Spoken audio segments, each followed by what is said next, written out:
Yes, we're live and direct, LukelyBrook, going across the airwaves to live stream on Welcome Those on the YouTube live stream. We are at the Anthony Minghella Theatre, having a wonderful time. The crowds are gathering.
If I'm doing anything, I'll be doing these. Yeah.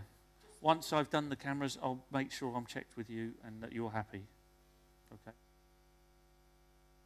So. I'm happy with the packs. Yeah. It's just this thing with the gallery, which I can do whenever. Do on this.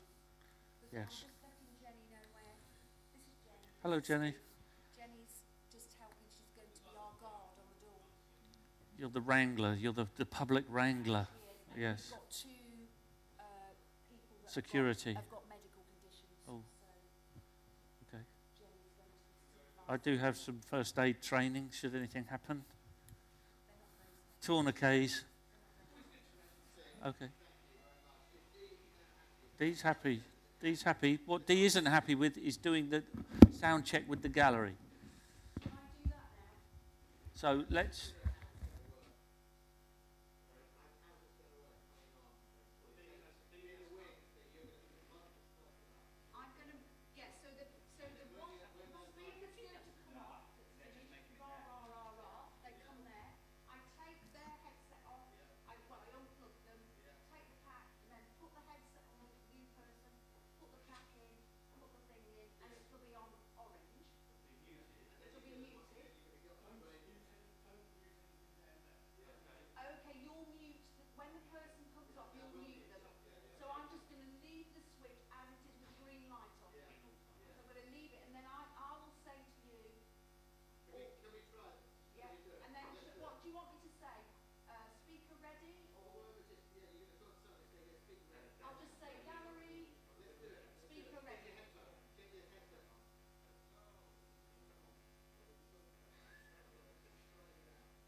Welcome to something special. Welcome to TEDx. This TED...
stage.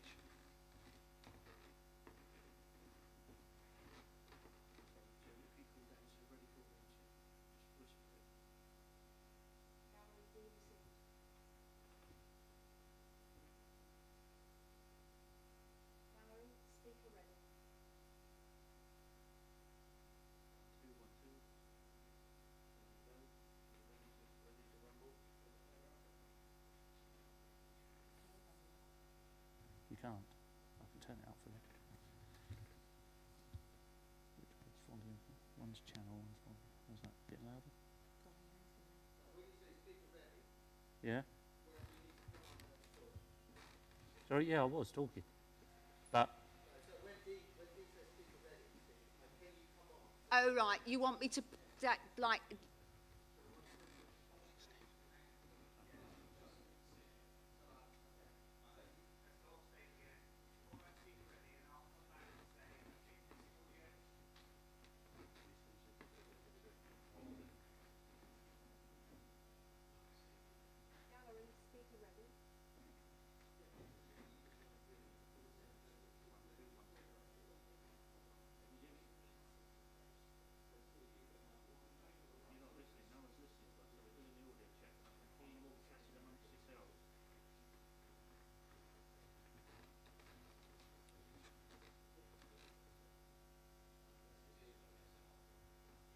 I'm talking back here, but I can hear, all I can hear is you two talking, all three talking up there. So, can you hear me at all? So someone's got to say yes, the audio's okay.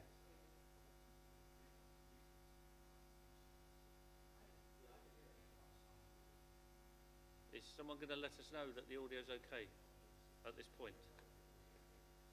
Oh, audio good. Okay, so thank you. Should we try that again then? Right, let's try that. You can be here, can't you? Yeah, but at this point, there's nothing going on, so is there? So you can...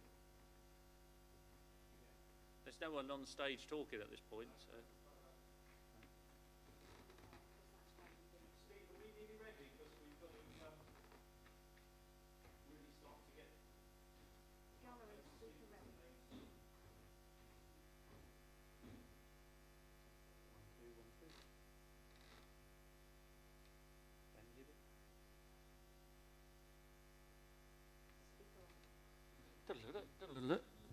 So at that stage, someone's got to let the compere know first, and then so it'll be the compere before the speaker. But yeah, okay, cool. Compare's got the stick mic, yeah. So, do you want me to leave it on the green light? I'm not going to do anything with the switch. That's fine. Move this over here, come to us. Just grab it.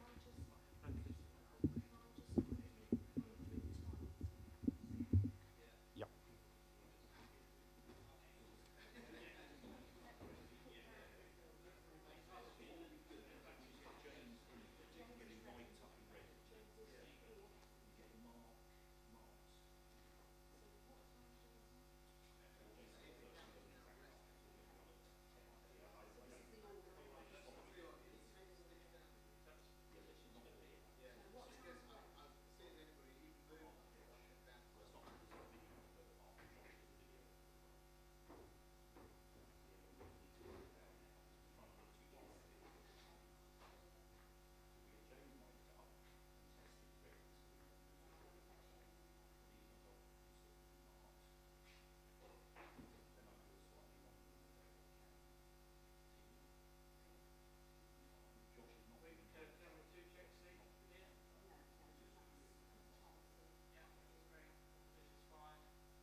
Oh, they're for show. Oh, are they? Yeah. Are they really? Because they're the same colour.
embrace it and like own it rather than sort of go let it take over you. think I do sometimes. I've done an event before where I started to talk, the thing on the screen was completely different. So I was doing a different presentation to the room and was actually like doing it.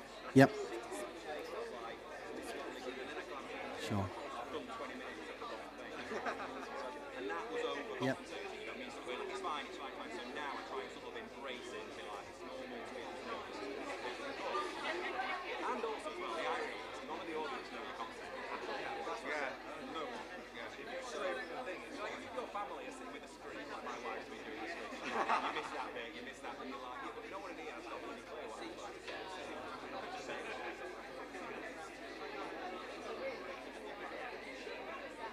That's exactly right. It's like a swan, like gracefully on the top of the water, and then just magically behind the scenes.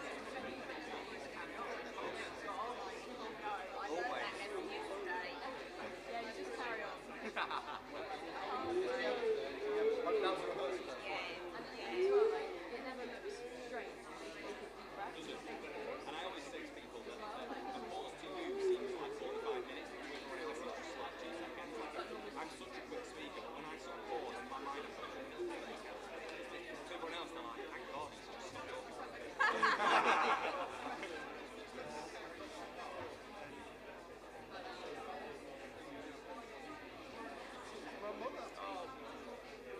No matter how old you are, so No, of course. Even if it's an assembly, it's still... yeah, from assemblies to doing a TED talk. But if I wear my mum's so I now know not to do that. My dad did.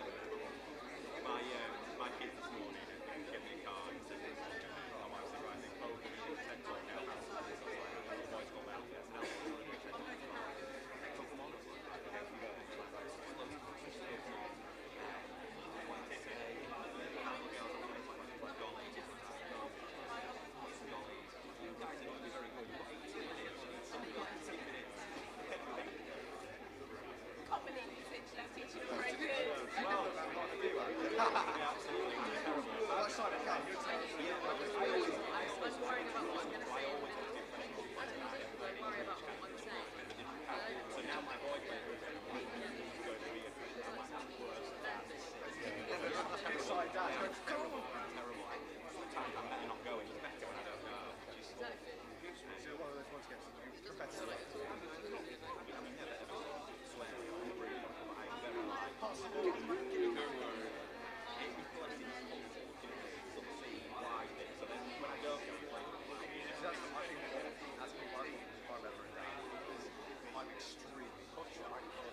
ready? Right, are we ready? Yep. So we good? Not yet, yeah. So you stay with me. Okay. Chris, ready?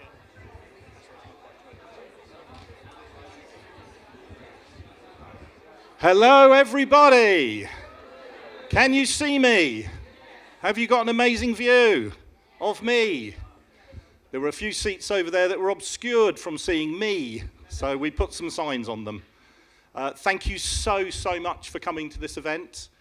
We've got an amazing lineup today, absolutely amazing, and we'll tell you a little bit more as we go through about the event and how it all came together.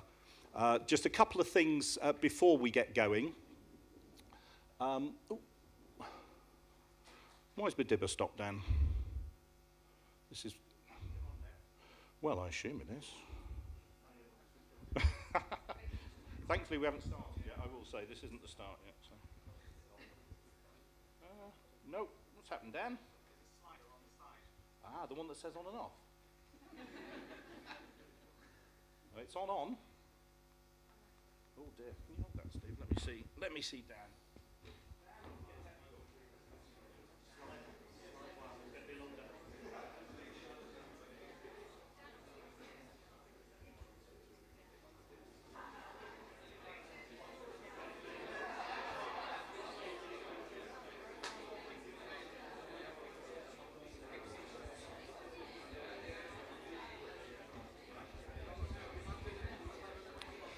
Okay, a little technical thing there. Apparently I hadn't switched it on. Who'd have thought that?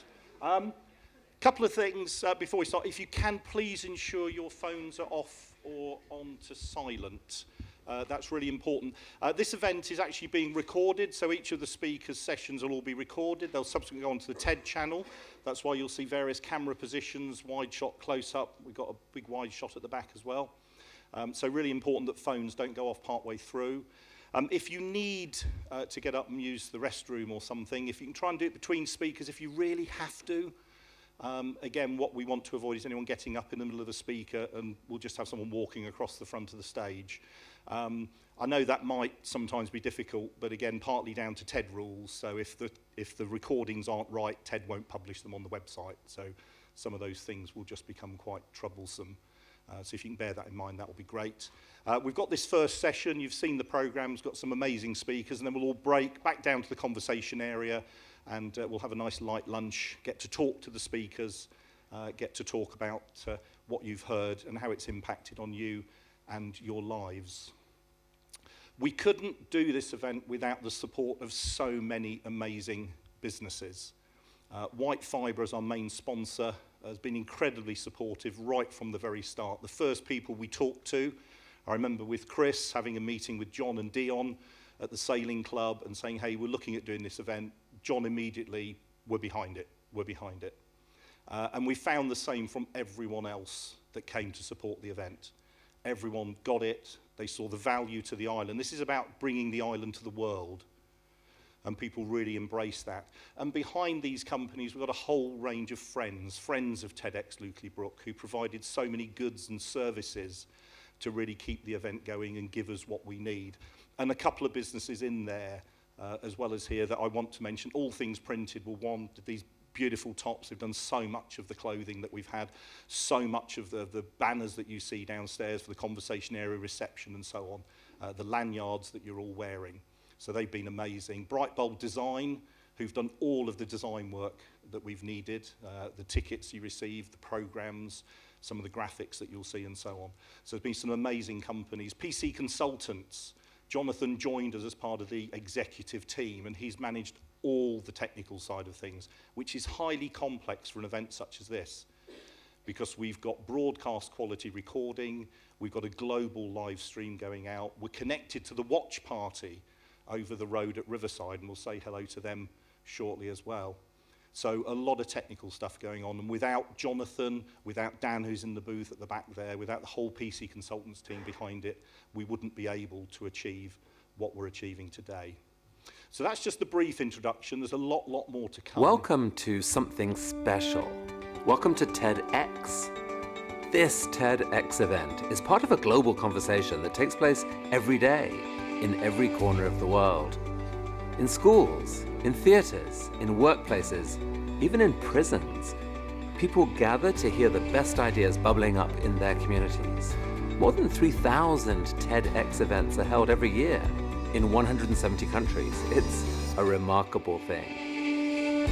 TEDx events are self-organized under a license from TED, a non-profit organization devoted to discovering and sharing powerful ideas in the form of TED Talks.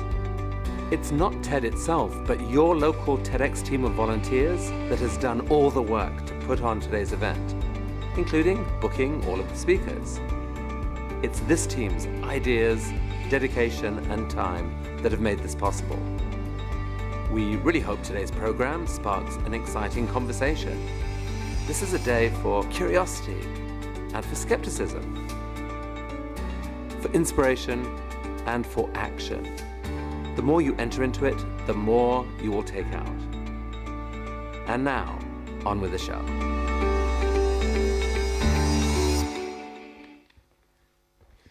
Hi, good morning, everyone.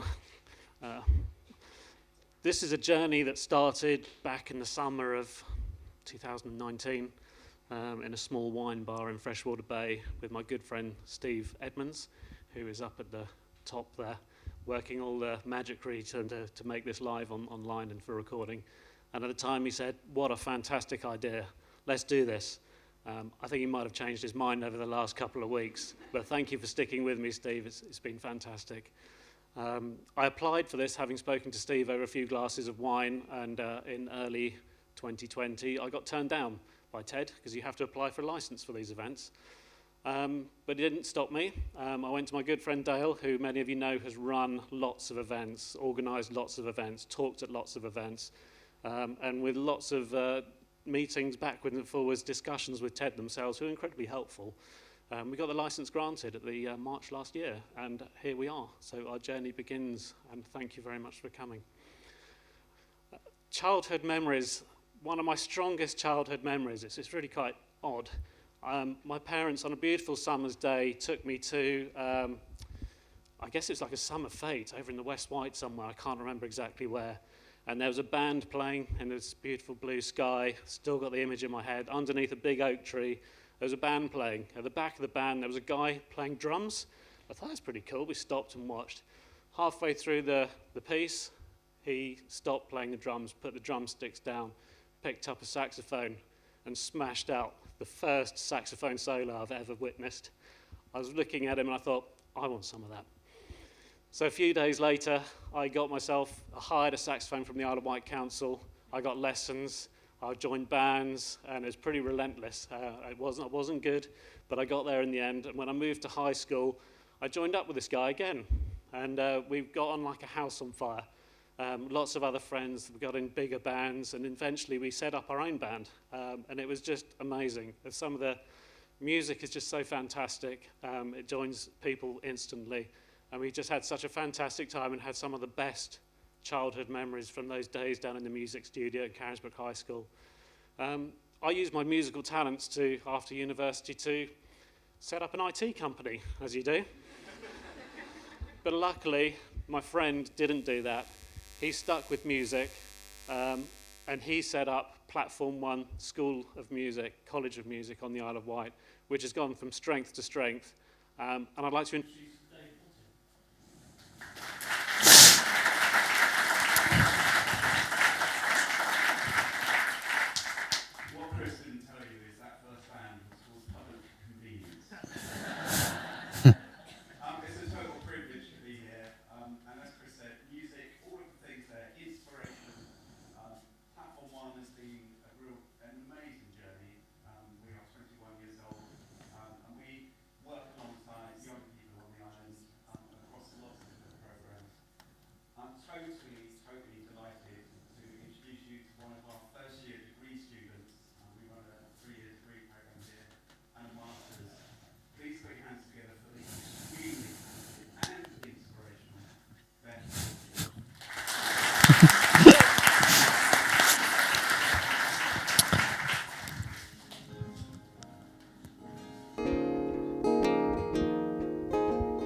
I'm stuck on a ledge, can't seem to turn my feet back round. Alone in this winter room, the days of gloom just fly past me. I see sun on the ceiling. If dreaming is believing, then I think that I need sleep. 1, 2, 3, if not me, baby, I'll just take that leap. If not now, when I just gotta ride round this bend. If not now, when time will just fly by.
Wow, what an amazing start. Beth Brookfield. Let's have another round of applause for Beth, please.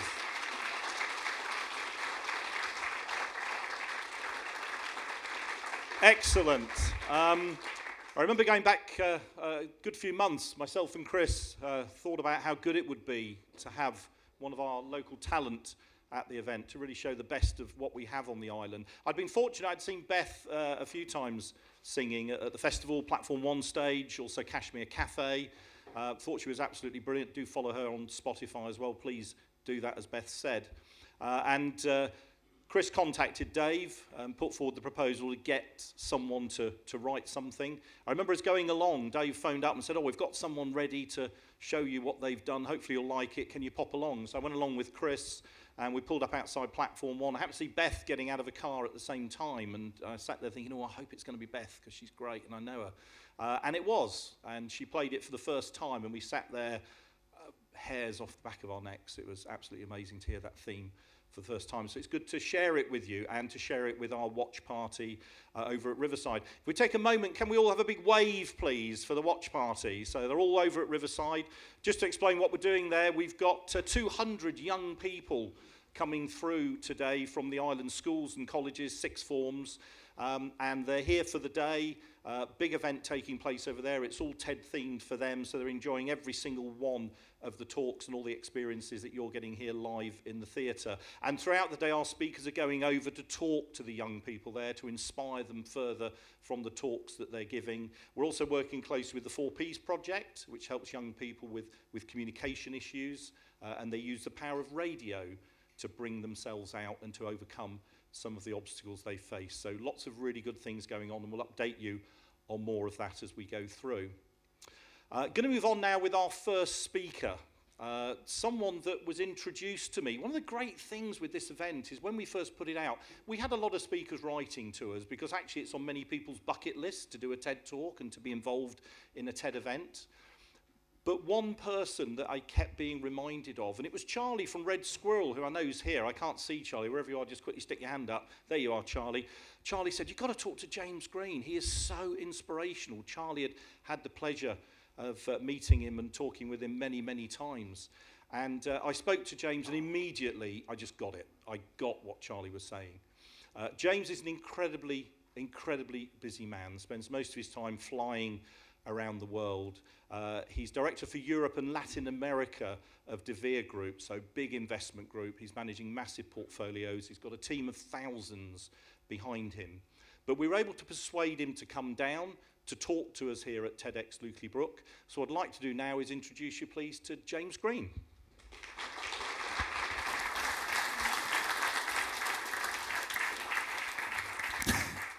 Sorry, James, my fault. Good morning. So, Dale, thank you for the introduction. My name's James Green, and I'm the Divisional Director for a company called De Vere Group. 86,400. Good number. Big number. If I said to you this morning, as a thank you for watching me talk, I'm going to bank transfer you all 86,400 into your account, what would you be thinking? He's a good speaker. Would you be thinking what you'd spend it on? New car, lavish holiday to the Maldives for all your friends and your family, maybe something a bit more sensible, investment into property, start a new business, maybe you're super generous and you give the whole lot to charity. Who knows? What if I put a slight caveat in there and I said, I'm going to give you £86,400, but whatever you don't spend by midnight tonight, it's gone. Disappears. Whatever you don't spend goes. What are you thinking now? Someone running for the door to get to the shops. Are you thinking, oh, crikey, okay, if it's going to disappear, I better make sure I use it quickly. I better make sure that I use it wisely. I better make sure that I maximize every single pound. Well, we also get 86,400 seconds in a day. And a little bit like that example there, at the end of the day, any seconds that we've not used wisely are gone and never to be seen again. The bad news is I can't give you £86,400 for being here today. But the good news is every single one of us here gets 86,400 seconds every single day to use however we wish. And the time is more important than the money. The time is way more important than the money. You ask anybody that's been diagnosed with a terminal illness, or they're at the end of their life, or on their deathbed, you ask them what they prefer, £86,400 or the seconds. I guarantee you they'd take the time. But those seconds run down quite quickly. Time disappears. We know that over a 75-year lifespan, on average, we spend 25 years asleep, maybe more for some, 5 years trying to get to sleep, 5 years eating, 11 years watching television, surely not, 1 year in the gym, 2 years if you're super fit, apparently 13 months sat on the toilet. It shows us that we have an expiry date. It teaches us that we need to respect time, we need to be appreciative of time. But it also teaches us that we need to maximize time, and we need to maximize every second. I'm going to talk to you today about something called the success journey.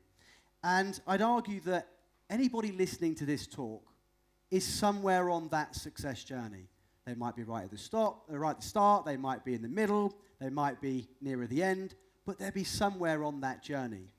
And at each stage of that success journey, we need to make sure we're really, really good with our time. First stage of the success journey is to have a good goal, have a dream. What do you want to achieve? What do you want to do? What do you want to change? What do you want to get excited about? I'd say that anybody that feels that they're in a bit of a rut at the moment, or they've not quite got that spark, or they wake up and they're not quite as enthusiastic as they perhaps once were before, it's probably because they haven't got that goal. A goal needs to be exciting, something that makes you want to get out of bed in the morning. A goal must have a good why attached to it. Great Simon Sinek TED Talk, actually, on the reason why your goals have to have a strong why. Okay, here's what I want to achieve. Here's why I want to achieve it. Make sure you've got a good goal. And as part of that goal, make sure that the goal has some sort of deadline attached to it. A goal without a deadline is just a dream. Why do we set deadlines? If you think back to when we were at school or university, got to have this coursework or this homework done by this time. This is a deadline. Well, they set us that because it means we get it done on time. So make sure you're the same with your goal planning. If not now, when? Once we get through that goal stage, the dream stage, that's when we've got to stop dreaming and start taking some action. And we move into a stage called the leap stage. The leap stage is where we just have to start, really. We have to realize there's no perfect time. It's all about progress, not perfection. This is where we commit to the commitment. This is where we go all in. This is where we make some sacrifices and we start off on our journey. Just remember that when you're starting anything, you don't have to see the top of the staircase to take that first stair. At this leap stage, always good to have some accountability in there. People tend to work better when there's some form of accountability. Great book by Gretchen Rubens. It's called The Four Tendencies. And it talks about how good we are with internal accountability and how good we are with external accountability. Internal accountability, they're the people that motivate themselves. They're at the gym at 6 a.m. They can just get out of bed and get into that gym. They don't need anybody there waiting for them. They just do it. They're internally motivated. I'm not that person. I'm much, much better with external accountability. So for me to get to the gym at 6 o'clock in the morning, I need to have a personal trainer there or some sort of gym class because I don't want to let them down. I'm good with external accountability. It's always good to know how you work best, whether you're better internally or externally accountable. Having a good diary system, really, really, really important when it comes to time. Why do we put things in the diary? Because it means they get done. So let's put everything that's important in the diary and make sure that it gets done. And of course, you need to have a good routine. But that routine has to be right for you. You could log on to Instagram. You've got to wake up at 3 a.m. to be successful. You've got to drink this smoothie in the morning to have the best day of your life. Okay, well, the truth is that you've got to get a routine that works for you. I was reading something earlier in the week, and it said, if you miss 1 hour lunch break every day of the week, you save 5 hours a week, 20 hours of the month, how far ahead of your competition could you get then? Okay, well, that routine wouldn't work for me. I quite like a 15-minute stroll around at lunchtime, get some fresh air and stretch my legs. So you've got to make sure that you get a good routine that works for you. And if you can somehow combine those three things, then you're really onto a winner. So when the world went into lockdown, March 2020, our company, like every other company, was forced into home working. And I realized that managing people that, particularly the people that said they hated working from home, I realized that they didn't really hate working from home. They hated the fact they had no accountability, and they hated the fact they had no routine. So as soon as we put that accountability and routine back into their working from home life, things started to move forward again. Actually, business levels went up. We did a 7:30 Zoom every single morning. Ladies had to log on, business attire, because working from home is working from home. Gentlemen had to log on in their suits, shoes polished, trousers on. We got that routine and we got that accountability. Everybody loved it. Everybody loved it because they got that accountability and routine, even though they're working from home. And then when you start to come out of the leap stage, this is the tricky stage, the fight stage. This is where, guess what, in life, obstacles come in. This is the stage where if you're going to get put on your backside, you get put on your backside. It's at this stage where actually most people give up because they forget about the goal, they forget about the why, the obstacles come in, things get a bit tricky. This is the stage where we have to dig that little bit deeper. Some great material out there from a chap called Nims Purja, who is a very, very, very good climber. And he talks about fault versus responsibility. And he says, in life, we've got to have a responsibility mindset. Forget the excuses. Don't blame other people. You're totally responsible for your own success. And we have to adapt that in this fight stage. We have to realize that success doesn't go in a straight line, not in most cases. It tends to bobble around a bit. You get some good days, you get some tougher days, get some good months, get some harder months. But as long as things are moving in that direction, we're okay. We can appreciate things bobbling around a bit. A little bit like a stock market chart, perhaps. Got to realize that sometimes we get some red lights, but we need the red lights to appreciate the green lights. And of course, at that fight stage, got to make sure you've got a good self-image. Too often I see people that are critical of themselves, beat themselves up, always giving themselves a hard time. Try not to do that. Have a good self-image. Look positively on yourself. It's really difficult to rise above the level that you see yourself at. So if you think you're a bit of a loser, it's very, very difficult to be a winner. If you think that you are naturally, I'm always late, that's just me, you're never really going to get anywhere on time. Try and make sure that you've got a good self-image. Think positively about yourself. And if you struggle with that, have a list of your past successes somewhere, on an iPad, in the back of a notebook, on your mobile phone.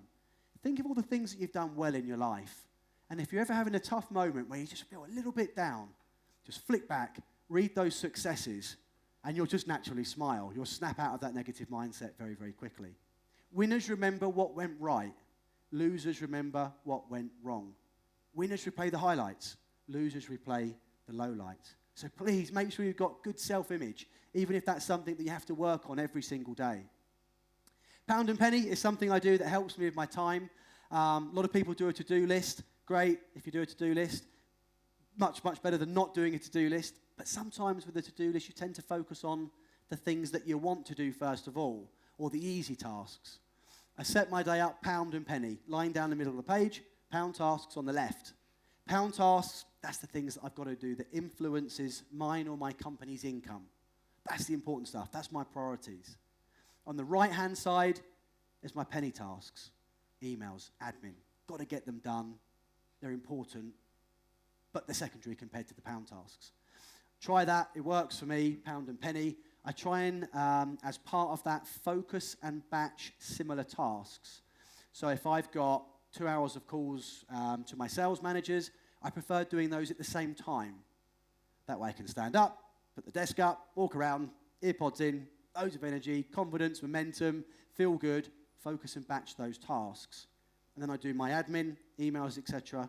at a similar time. Each task that you do has got a setup cost, a setup time. So much, much easier if you can focus and batch them.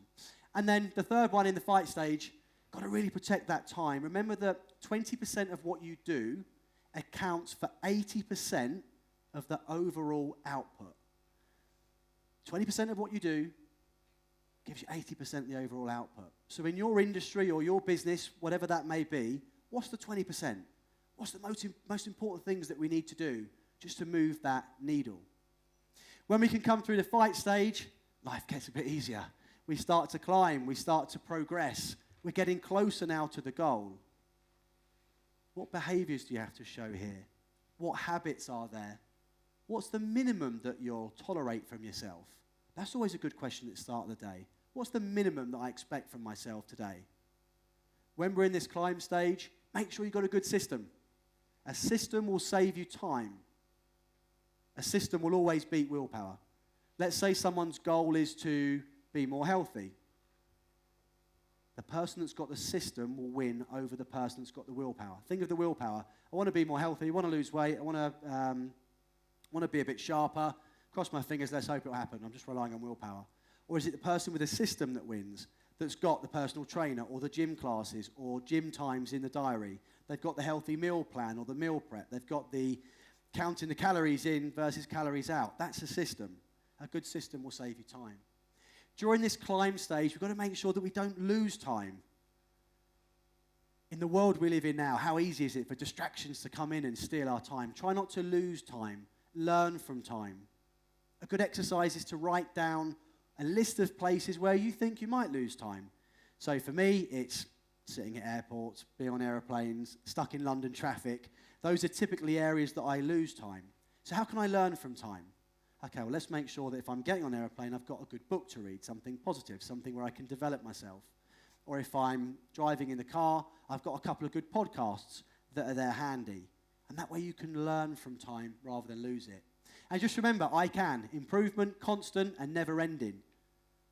Book from James Clear, Atomic Habits. Just get 1% better each day. Improvement, constant, and never-ending. And as we come out of that climb stage, we arrive. We hit that goal. We take time to pause. We take time to celebrate those wins. We're stood at the top of that mountain, and things look pretty good. We be positive about ourselves, reward ourselves, congratulate yourselves, be proud of yourself when you get to that stage. But really, really important that we don't sit there for too long. Seen it so many times in business where somebody's got to that arrive stage, they've hit that goal, or in sport even. I'm a big football fan. So maybe that someone's achieved something in football, they think they've made it, they sit around for a bit, they don't reset that goal, they don't go and find another mountain to climb. And of course, if you end up like that, you get a bit stale, don't progress any further. In football terms, we call it a one-season wonder. At this stage, just remember that success does take patience. I heard a great quote the other day, it took me 4 years to become an overnight success. Success takes patience. But we've got to be impatiently patient. Because if we're too patient and we don't do anything about it and we sit around, well, that's not good either. So we've got to be impatiently patient. We've got to always be taking positive action towards success. The bad news is that time flies. But the good news is you're the pilot. And we get 86,400 seconds every single day, and we can do whatever we choose with them. So the bad news is it does go very, very quickly, but the good news is we can choose whatever we want to do with it. Let's make sure that we all adopt a one-shot mindset. Got one shot at today, one shot at tomorrow. Maximize every single second and be grateful for those 86,400 seconds. If not now, when? Thank you very much for listening.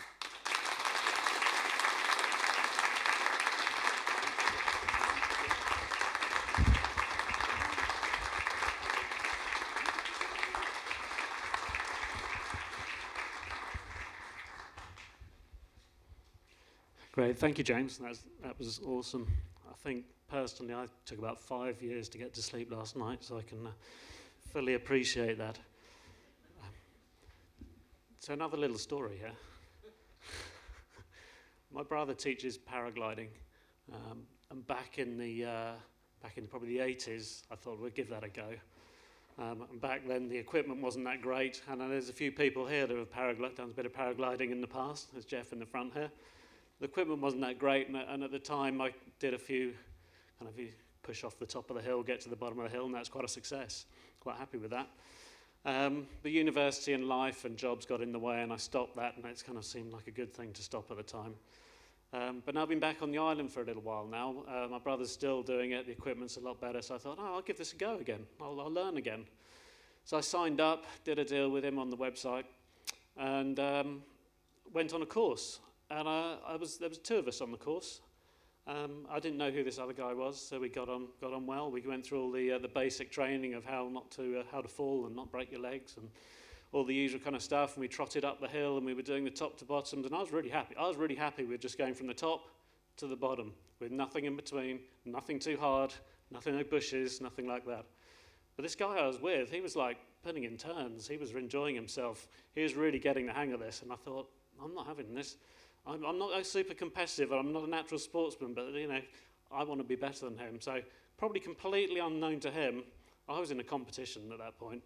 So we were training away. We had 4 or 5 days of solid training, and it was getting more and more competitive. And I didn't know who this guy was. He was just someone learning to paraglide. But yeah, he was always better than me. And a few months later, I met him up on the cliffs, up at the White Cliffs, the other side of the island. And he's got to the point where I was quite happy to float backwards and forwards from Freshwater Bay down to Black Gang and get away with it, land, be quite happy with that. He was skimming around the cliffs, flying around super low, talking about strapping fireworks to his feet to get an extra boost and this kind of stuff. And it was kind of like, okay, I'm not going there with you. I'm quite happy just to stay in the air. And since then, I've met him a few more times. I met him at his office and his factories. We've met out and about on the hills, and I've learned a little bit more about his business. And when we started this kind of journey of talking to potential speakers here, I said to Dale, this guy's right on the money for this. He's got a story to tell. It's fantastic. We have to talk to him. So I sent him a long email saying, this is what we're doing. This is where we're going with it. I think your story fits perfectly. So reworded, make sure it's all right. Hopefully he'll accept and come and talk to us. 3 months later, he sent me an email back saying, yeah, man, that's cool. So what I'd like to do now is introduce you to Mark Drake Knight.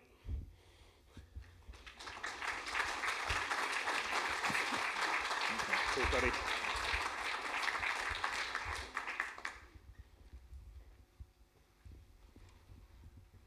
Can one person redesign the economy or make sustainability reality?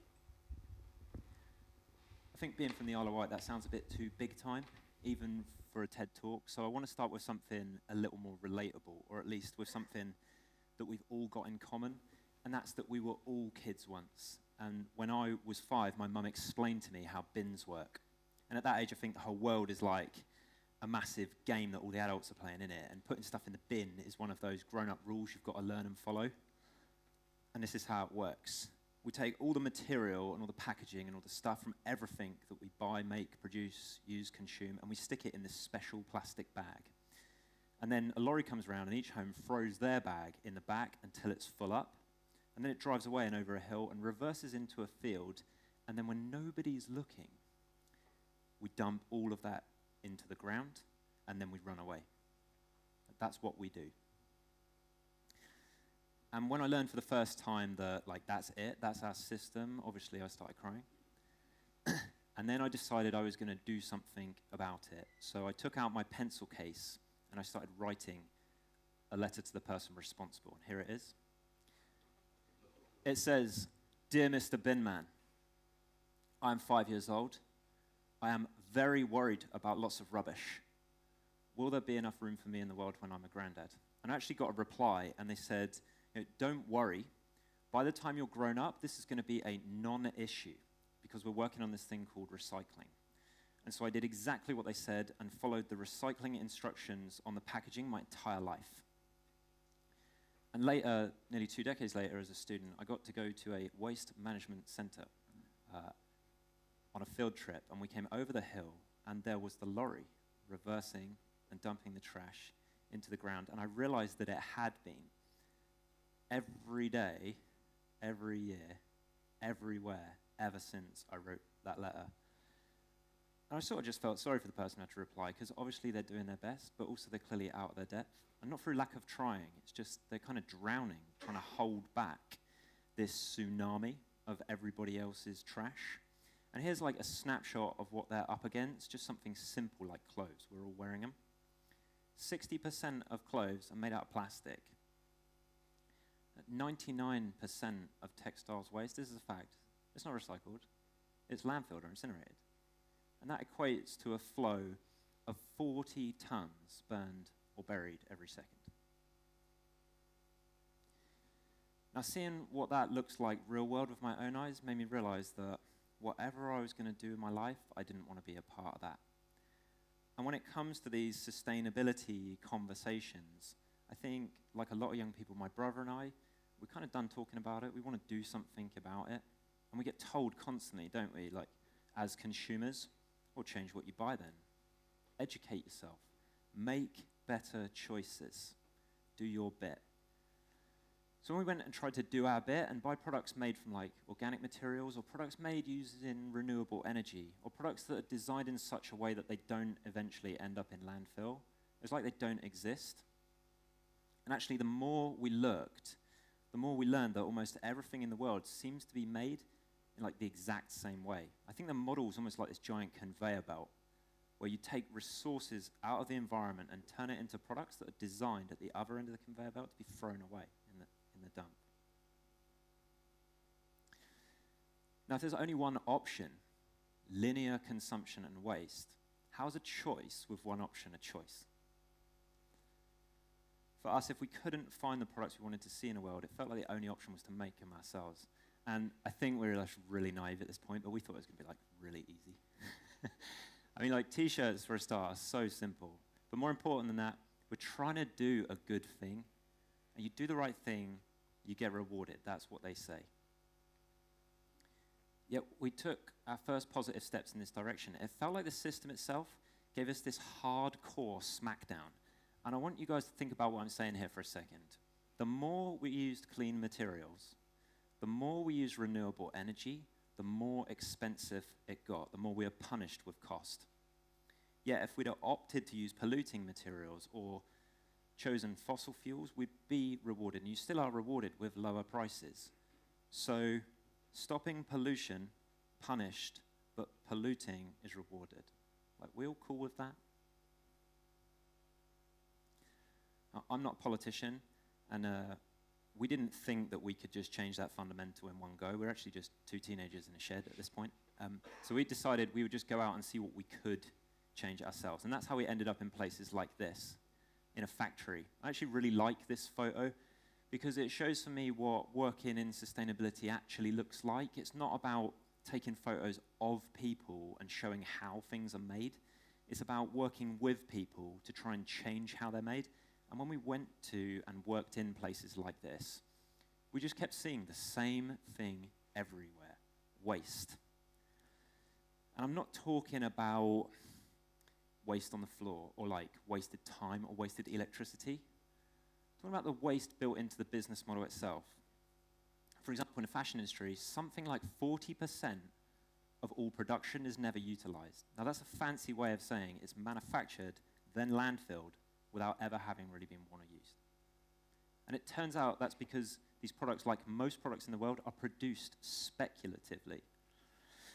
Now, if you start making stuff before anyone's actually ordered it, you have to guess what to make, and guessing guarantees waste. So if you have a model based on wasteful overproduction, then you scale it to mass production, you end up with massive amounts of waste. And for us, as like noobs, we're like, this is insane. Why don't producers just produce what people need when they actually need it? But it turns out there's some understandable excuses that explain why people don't normally do that. It would mean producing things one at a time, in real time, and at a speed and scale that require like hundreds of people looking after thousands of processes, making millions of decisions, like round the clock, 24/7, almost at the speed of light. Basically, people's minds just cannot process that much information. but a computer can. And when we made that connection, that's something that we acted on. We started looking into digital printing and digital equipment because you can connect digital things to computers. And you can connect computers to the internet, and on the internet you can learn to code and write code. And with code, you can sort of see how these zillions of little processes could be digitized and automated. You can sort of see how you could solve this problem for good. And then we made a discovery here on the Isle of Wight, an abandoned supermarket. And this was our, if not now, then when moment. So we borrowed some money and we bought it, and we started building our own factory inside it. So this is a look inside. Rich is holding a product at the end of the production line in freshwater. And it's just been made, but in the seconds after somebody ordered it. I said earlier how speculative overproduction produces massive amounts of waste. Well, not doing that saves massive amounts of money. We save so much money, in fact, we can afford to use the organic materials we want to use, and we can afford renewable energy and sustainable packaging, and even pass some of those savings back to our customer to make sustainable products affordable for everybody. Progress. This is our recipe for progress. Redesign a business model, if that's what it takes, but eliminate waste, and then spend what you save on sustainability. And everywhere there's waste, there is an opportunity to do that. So if we're looking for big opportunities to move forward, where are the biggest piles of waste in the world? Well, back to landfill. And stood on the edge of a landfill, it doesn't take long, I think, with that frame of mind, to realize that maybe the word waste is like part of the problem. I mean, you can tell if you say what you see, like steel or aluminium or paper. I think we use words like trash, maybe so it's cool to treat it that way, but these are materials, and materials are worth something. And I always find it surprising, actually, that producers themselves haven't acted on this. Like, how weird is it that, like, a drinks company goes out and uses their capital to buy, say, like, polyethylene for the bottle they put their product in, and then they sell it to thirsty people, but give those people no choice other than to throw that in the bin, giving themselves as a producer no choice but to go and take the money they just made and use some of it to replace the material they already had to begin with. I mean, if material is money, every time they sell something, they throw money in the bin. From what I know about business, this is not a very intelligent way to play the game. It trashes the environment too, by the way. But stupid games, stupid prizes. And we just didn't want to play that way, basically. So we made a decision to design every product that we ever made to come back to us when it was worn out. The idea was to make new products from the material that we recovered. We developed some tech to help us do that. I can take my phone and when it's time, scan the label inside this t-shirt right here to activate the free post recovery process. It's easy. And it needs to be more than just easy. But because we've designed the products in such a way that this material is worth something to us, we can afford to pay people for doing that, to reward them.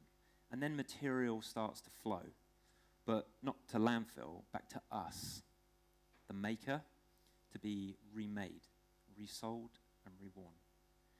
And I think, to me, that's what this design thing's meant to be all about, isn't it?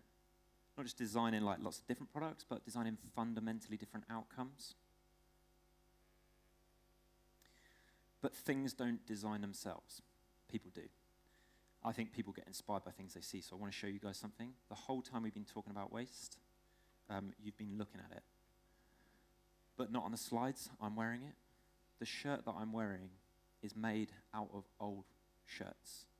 And when it's worn out, it will come back to us to be remade back into a new shirt again and again. So this idea that maybe the future might be something called circular economy, this is what circularity looks like for real today. Now, if we want that to be like the solution, we need to scale it up, because the solution needs to be as big as the problem, otherwise it won't work. So the fastest way to do that basically is on the internet these days. So we decided to package all this tech up and put it online in our platform and give it away for free. It basically means that anybody can design and sell their own products, but connected to our digital infrastructure that we've built. You can start a brand, basically, but on a circular model from day one. And literally anybody can do it. It's free. You guys could use it if you want. Even our competitors can use it. And after a couple of years, something like 10,000 brands, businesses, charities, events are using T-Mill. I think the cool thing is that together we're all using a more sustainable means of production. And while people say that in our economy there's like one force that drives it forward, drives progress, that's competition, in my experience, we got way further, way faster with cooperation. So in the end, I think we can all be guilty, maybe, of thinking about the economy as this like rigid rule set that's like applied to us. And we talk about those rules like we're just players. If we're not happy with it, we need to ask like who makes those rules? And you know, I think it's a lot like that experience growing up where you're a kid and all the adults have everything under control, and then you become one and you realize nobody's in control. Or like, scary version, is it meant to be me? Am I in control? The economy is not something that happens to us. It is us. It's just a word for the playground where all of our ideas and our actions play out, and anybody can create and contribute. Next time we want to ask and challenge with a question, it's totally okay and cool to actually build the answer yourself. And it's meant to be fun. So if there are parts of it that are not, who's to say we can't reimagine what that might look like? Not just new products, but new business models too, the places where products come from. Now, I'm not saying that we won't upset a few people if all of us here just like bust out here and come up with a new idea of what business as usual might look like. But if the economy is a big game made up by all the adults, there's no rule that says that we can't change the rules, move the pieces around, and change the game. So I'm all grown up now. If I see something I want to change, I know exactly what to do. I take out my pencil case and I start writing, but not a letter, a plan. All right, thanks very much.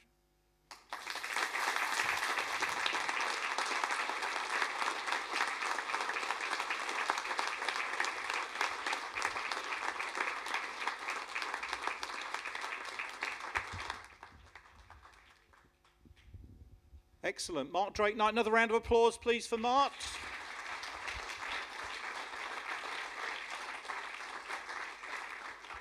Brilliant. Well, hopefully you've been really inspired by the first speakers out. We have so many more to come throughout the day. I'll be introducing another one very, very shortly. Chris is good on stories. Haven't got too many stories, or probably not ones you want to hear anyway, but something that ties in very well with Mart over at T-Mill did quite a lot of nice workwear for us. And we've got clothing with LukelyBrook on, if not now, when, on the back. And I want to give this one away. So what I'm going to ask is a question that's really relevant to everything that's been going on this morning. You'll have to dig deep, think hard about James's presentation, think hard about Mart's presentation, maybe the lyrics to If Not Now, When, or maybe the journey. But if you delve deep into your short-term memory, the question that I'm going to ask is, who can remember the name of Chris's band? Shout it out. Oh, it's sort of over here. I think that lady there. Excellent. Here we go. Whoa. Public convenience. No way trying to embarrass Chris, and I'm sure he'll get me back a little bit later anyway. Next speaker is a lady I've known for a number of years. She'll be well known to some of you. Lives on the island, operates her business from the island, but travels much further away. Someone that's worked very closely with a company that's one of the great examples of commerce here on the island, which is Liz Earle. This lady was personnel director for Liz Earle, and then subsequently moved up to be personnel director for Boots Walgreen as a group. She started her own business just a few years ago, which continues to go from strength to strength.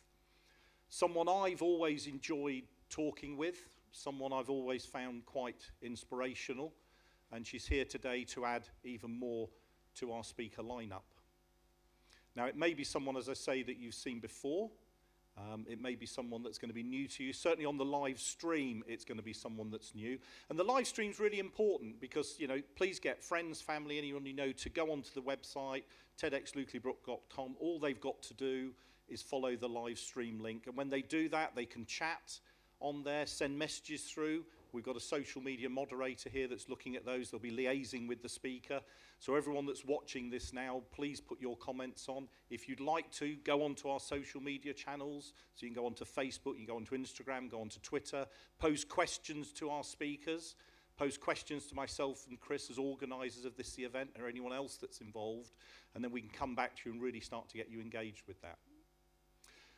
In the meantime, let me introduce the next speaker. As I say, a lady that's already known to some of you. I've explained a little bit of her background. I am so pleased that she agreed to come along and to give her talk today, and that lady is Tina Jennings. Thank you. Well done.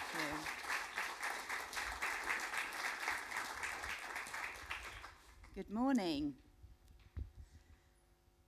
Picture the scene. One of those great evenings, we hope.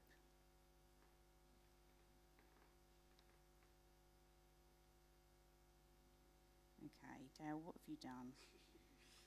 It's on. It's definitely not clicking.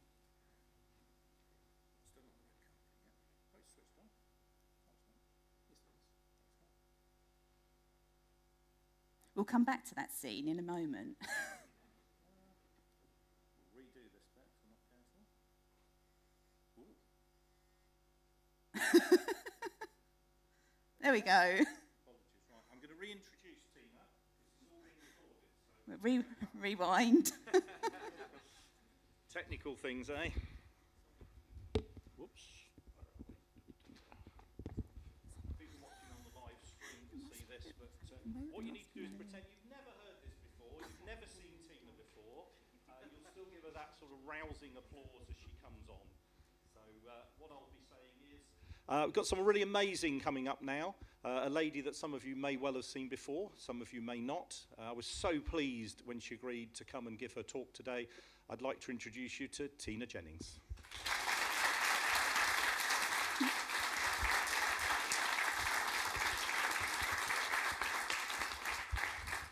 Good morning. Picture the scene. One of those great evenings with good friends where you talk about life, the universe, your hopes and dreams. And one of your friends brings up a topic for conversation, a move from the urban jungle. You're curious. What do they mean by that? They go on to describe the urban jungle is what for generations we've all been sucked into and consider to be normal. The 9-to-5, 5-day-a-week work format.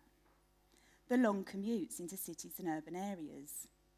The long hours in large physical buildings. The urban jungle, the status quo. They go on to suggest how amazing it would be to move away from that, to flip the status quo on its head, to revolutionise the future of work. You all start to get curious, to explore and question. Why is work this way? Why can't work be different? What if? You unlock a united front. You go on to think about, what if? What could it be like? You then, you don't do that. You unlock a united front. Work doesn't have to be this way. You don't have to conform. You don't have to do what you've done for generations. Work can be different. By the end of the evening, you're united in terms of the revolution. Tomorrow is going to be different. The next morning, you wake up, you think about the night with friends. The conversation was great, the ambition, the opportunity. the options and choices. It was a great conversation. You flick the kettle on, you start getting ready for the day. Guess what? You get sucked straight back into the urban jungle. The commute, the traffic jam, the treadmill of life. The status quo. It's safe, low risk and comfortable. The night with friends disappears. You continue to work until you retire, you pick up your pension, and at some point you're resting in peace. Whatever happened to option B? Option B was where you continued with others to be curious, to explore and to question why not, what if? You continued to think about the opportunity that you've got, the options and the choices. You had options and choices. When I think back over the last 46 years of my life, there were many times when I had to make a choice. Option A, the status quo. Option B, to flip the status quo on its head. To be curious, to explore and to question why not, what if? And I've always been drawn, for some reason, to option B, and I think it's got something to do with this. From the age of about 5 or 6, I spent huge amounts of time with my granddad. He was a quiet man, didn't say very much. He was retired, and when everybody else was working, I would spend all of the school holidays with him. Being quiet, he was fortunate. Television wasn't actually on during the day in those days. We would actually spend lots of time for me to be curious, to explore and to question why not, what if? And I believe during that time with my granddad, I developed a special skill. To always be curious, to explore and to question, my gift. And I believe we all have that gift, if only we choose to use it. When I was 17, I had to make my first big choice. My college course was coming to an end and I needed to make a decision about my future. My mum was really keen for me to get a job, start earning money, pay rent, settle down, follow in her footsteps. But there was something about that narrative that didn't sit well with me. I was curious to understand what else there was out there. So I really wanted to go to university, but in my family, that wasn't what we did. We were a working class family from London. What we did was we got jobs, we worked really hard. When we weren't working, we were talking about work or family. But the curious 6-year-old wanted to understand, why didn't we go to university? What would happen if we did? I decided to speak to my college tutor. I was sure she was going to give me some inspiration, perspective, options and choices. The conversation didn't really go that way. She looked me straight in the eye and said, "Tina, university isn't for somebody like you." In her mind, there was no option B. But of course, I had my special gift. I continued to be curious, to explore and to question. And despite what I was hearing, I made a choice. I applied for university, I went, I graduated with a 2:1 honours degree, and upon graduation had several job offers to choose from. Option B worked out. I then had to make my second choice, big choice, which job to take. This time I thought I'd speak to my dad. He was encouraging me to take the safe option, the well-established traditional company based in London. The status quo. But of course, the curious 6-year-old wanted to understand, what about the other options? There was one in particular that was a riskier choice. It would take me completely out of my comfort zone. It was an interim contract working for an unknown technology startup with global travel. Guess which one I took? Option B. Option B worked out. It was one of the best decisions I've ever made. But the reason I tell you that story is because I believe we always have a choice. There will always be risk, and there will always be derailers. My mum, my dad, my tutor were all derailers. Your friends, your family, your work colleagues, society, the narrative you tell yourself are all potential derailers. They don't mean any harm. They often have your best interests at heart. They want to protect you. You want to protect yourself. The status quo is safe, low risk, and comfortable. And that's okay, as long as you've given yourself the choice to be curious, to explore and to question why not, what if? Where they see risk, you may see opportunity. And flipping the status quo is easy, but if you think about it, that's exactly what the whole world has done over the last 2 years. We've completely flipped the status quo on its head. One day we were happily, or not, commuting into the urban jungle, travelling around the world with work on the treadmill of life. And overnight, everything changed. There was no status quo. We were doing all kinds of work remotely. We were taking risks. We were pivoting all over the place. We were being curious, exploring and questioning why not, what if. We were working from our kitchen tables, our spare rooms, and our bedrooms, or if you were anything like me, at the bottom of the garden in a summer house, anything to escape the homeschooling. But in a world that was locked down, all of a sudden we had choice. We were all in our little boats navigating our sea of change. So a move from the urban jungle and revolutionising the future of work should be pretty easy from that foundation, until our biggest derailer of all gets going, crashing at our little boat like a tsunami. The narrative we tell ourselves, the stories in our own mind, reinforced by our derailing friends and family and our status quo loving colleagues, all sprinkling their seeds of doubt that we don't have a choice. And then our derailers are supported by situational challenges, like the boss that doesn't want to give you a choice, or pragmatic things like the need to earn a certain standard of living.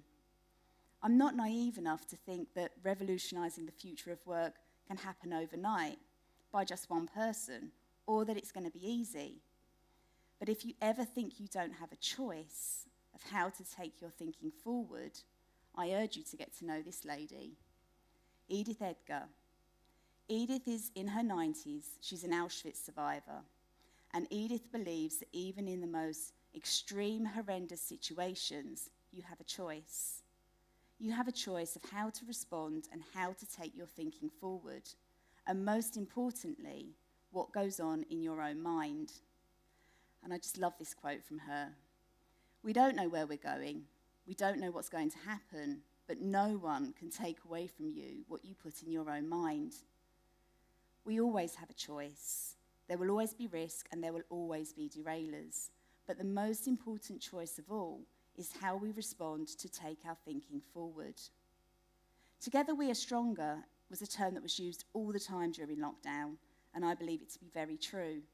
And as Margaret Mead says here, never doubt that a small group of thoughtful, committed citizens can change the world. Indeed, it's the only thing that ever has. Together, we could move away from the urban jungle. We could flip the status quo on its head and revolutionise the future of work. What if we go back to that night with friends and that ambition, opportunity, excitement and energy to revolutionise the future of work? And this time, we got up the next day, we made the tea, we started our status quo life, but this time we started to take small steps forward. We started to take our action forward together. What if you started a working group in your organisation to explore the future of work? What if you started a networking group and moved from the urban jungle? What if you got together with like-minded colleagues to action plan the revolution? Or what if we did all three of those things and created a movement? It may get messy, there may be risk, and there most certainly would be derailers. But together we are stronger. And so long as we've given ourselves the choice to be curious, to explore and to question why not, what if? If not now, when? Thank you.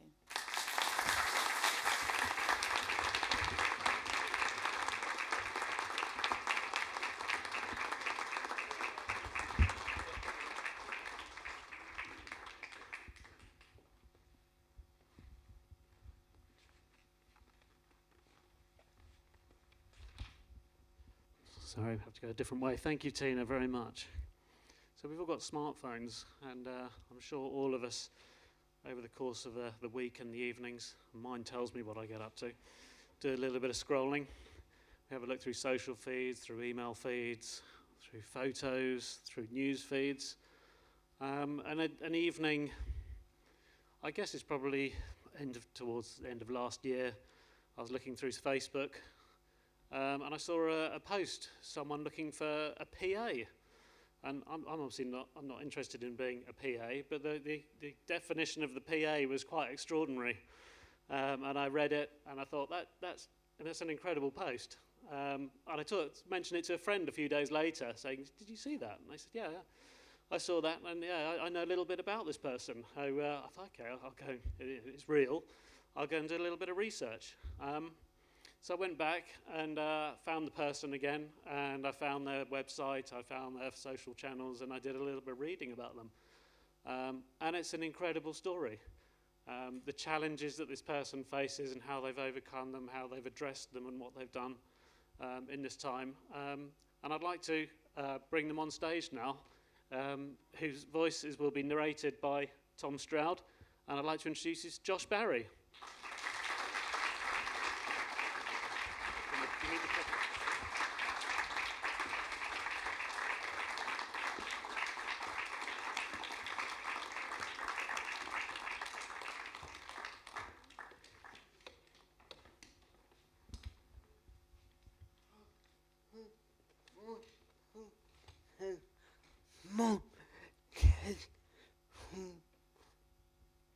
Hello, I'm Josh Barry, and welcome to my TED Talk. Now, the Sherlock Holmes amongst you would already have realised that despite being here today and having written this TED Talk, my words are being read by somebody else. Radio presenter Tom Stroud is my voice today, on my behalf. I have cerebral palsy, which results in unwanted movements and affects my speech, so that I'm not easily understood by an untrained audience. Despite this, I'm a freelance writer and podcaster, with both a degree in script writing and an MA in writing for the media. Everyone listening to this talk will probably already have several ideas about what it's about. Indeed, the nature of a TED Talk deems the subject either motivating or inspiring on a number of different levels. Excuse the generalization, but whenever disabled people are asked to present themselves in this way, the obvious and deliberate response is for the audience to be in awe, inspired, or even educated on how a minority live their lives. But I sit here today and ask you, why does it need to be like this? Why is disability always heavily related to inspiration? If you look at that previous phrase and actually think about the two meanings, it's quite clear that they're very different. Disability and inspiration are not compatible in any way, and arguably they could in fact be the opposite of each other. To inspire, you have to have ability. In fact, all of my inspirations aren't even related to disability, and that might surprise you. Just because you're born a certain way or you look a certain way, it doesn't have to define you as a being. To inspire, you have to have ability, and it's that ability which is the subject for admiration. It's very seldom that people are in awe of what someone hasn't got, as opposed to what they can offer. From the moment I was old enough to have clarity of thought, I was always encouraged to follow my dreams, irrespective of my disability. Not because my parents were out to crusade for disabled rights or get one over on those people who said I would never make much of myself. No, this was something I had to do for me. Mum and Dad wanted me to live with the same expectation and ambition as everyone else. But with it, I also had to cope with the art of failure. That's failure in terms of my life isn't about missing out on a job or opportunity or being unable to reach my targets in order to secure a Christmas bonus. It's the inability to fit in with the mainstream and function as a normal human being. After all, I've spent my whole life living with mainstream expectation and everything that goes with it. However, the support that I need to live my everyday life means that it would be totally unrealistic for me to get a 9-to-5 job. As a human being with mainstream expectations, this is a severe dent to my self-worth and respect. Sometimes it's extremely difficult to see my peers reach levels of professional success, which I know I would never achieve. This is a difficult concept to explain, given that I'm here today in front of an audience heralded as a success story, and there will be a lot of people watching this thinking that I am anything but a failure. This is yet another example of perception and how the way people feel inside isn't always projected onto others. In fact, it's only when we are complimented on the things we do that we realise our own self-worth. We almost take this for granted and write it off as a trivial part of everyday life. Yet in realising the significance of our own self-worth, we can then apply this feeling to other parts of our lives. Almost everyone, irrespective of religion, colour, creed, political bias or sporting prowess, will have experienced rejection and isolation. It's a fact of life. I would argue that it's what you do with that feeling that ultimately decides your own path. Are you going to forget about it and carry on regardless? Are you going to let it beat you and then give up? Or are you going to remember that feeling and internalise it and let it form a principle on which you live the rest of your life? There are no wrong answers in life, and that's the magic of our psychology. Everyone has a unique set of principles that they live by, and that will make us all into fascinating and enriching people. I've always loved being with people and hearing their own perceptions on life. Just as I found a way of coping with the barriers that I face, I love hearing about the lives of other people and how they became who they are. Like me, representation plays an important role in their success, but instead of using it to reverse stereotypes, it becomes a tool in separating their performing persona from who they really are. It's a coping mechanism to maintain and preserve their personal relationships. And then it's up to them how they project their character onto the public. Just like Freud's concept of the superego, we all have a shadow side which we refrain from exhibiting. This is frequently the subject of personal shame, which could form the source of mental health issues. Yet if we were to adapt the tools and techniques of a performer and use this embodiment to represent everything that we like about ourselves, then maybe our self-worth would increase. Maybe if this correlation had been realised over half a century ago, we wouldn't have lost so many of our best-loved entertainers to psychologically based illnesses. The concept of identity remains a significant factor in combating this issue, and from a personal perspective, it's one of the main sources of my struggle with understanding my disability. Just like Freud, I feel my mind is broken into two. My superego is gregarious, able, hilarious, laid back and confident, but my mind can be insecure, fragile and vulnerable. Frequently, I wish I could be the guy with the attributes of the former, and to most people I am. Yet in the quiet discourse of my own mind, I know that I fall into the latter category. The key lesson, which I'm still learning, is that these two people aren't mutually exclusive, and through exploring ourselves, they're able to coexist in harmony.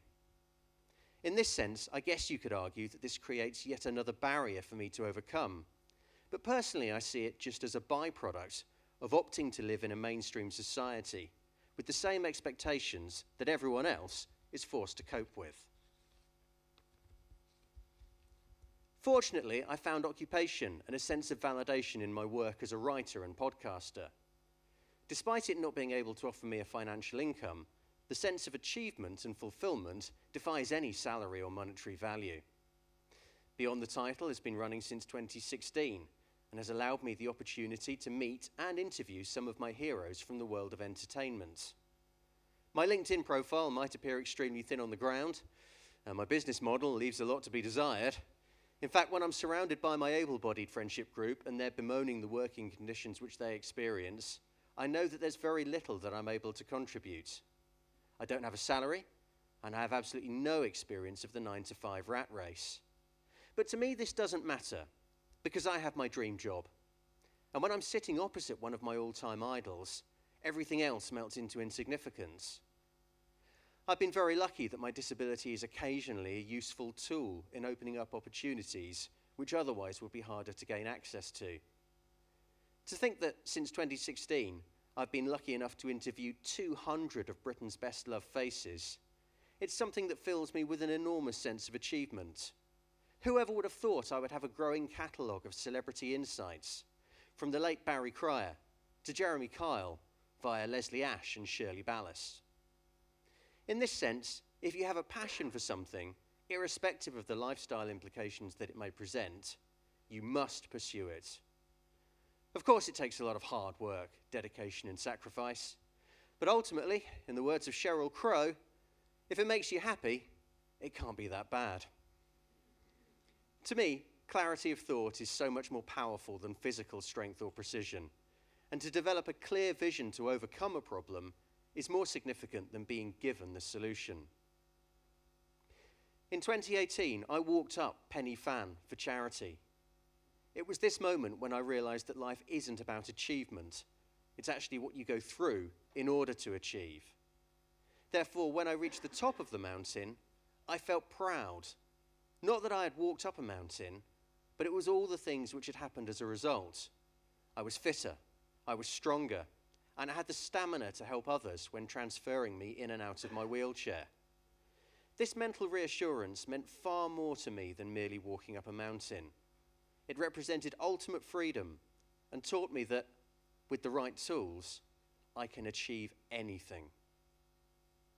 I'd like to think that I've taken this philosophy and adapted it to my everyday life. Yet I feel that the hurdles which I currently face are heavily dominated by my ongoing struggle with my own perception of my disability and the vast differences between me and everyone else. It occurred to me that I've been yearning for this sense of freedom my whole life. And while it was never a soaring ambition to walk up a mountain, the release it offered was greater than almost anything I had ever done.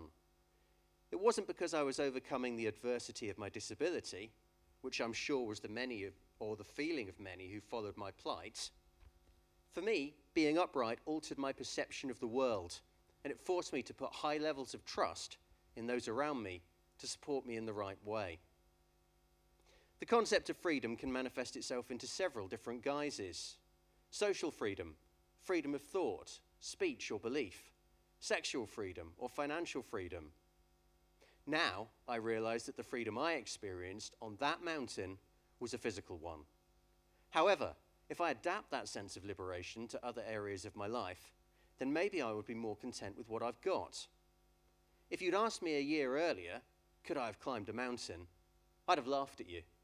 Believe me, I am to physical exertion what Mary Berry is to martial arts. I'm not really interested in exercise.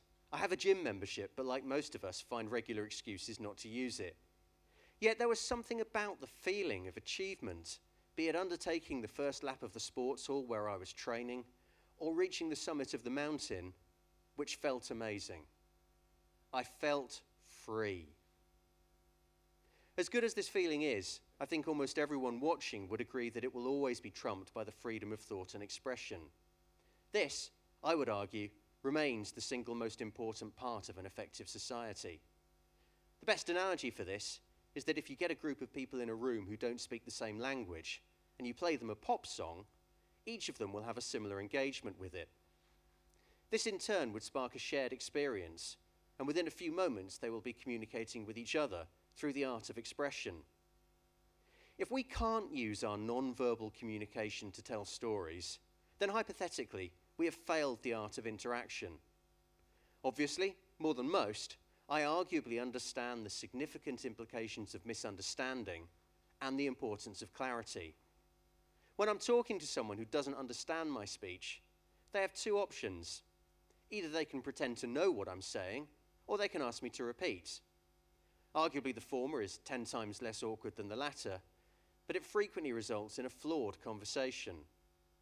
Whereas, should they be brave enough to ask me to repeat myself, who knows? We might be able to enjoy something that resembles a normal conversation.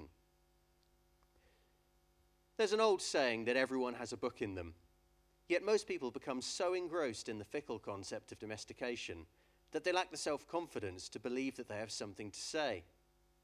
In this sense, I had the huge luxury of finding the time to reflect upon my life and realized that the way people look at me in the street was totally different to the way I felt inside.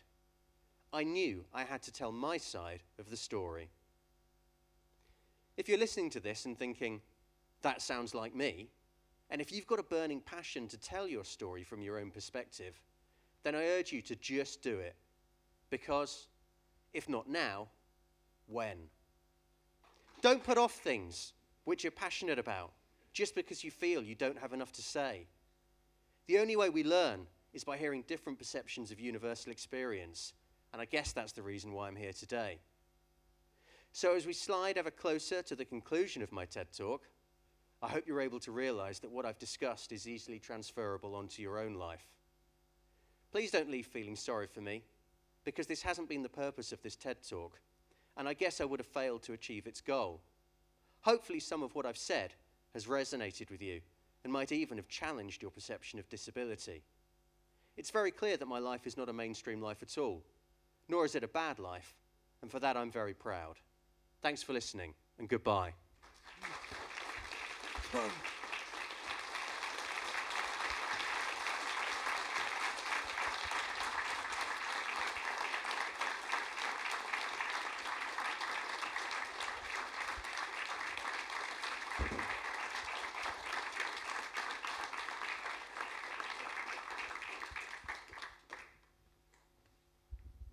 Wow. Josh Barry, everyone, please. Another round of applause for Josh.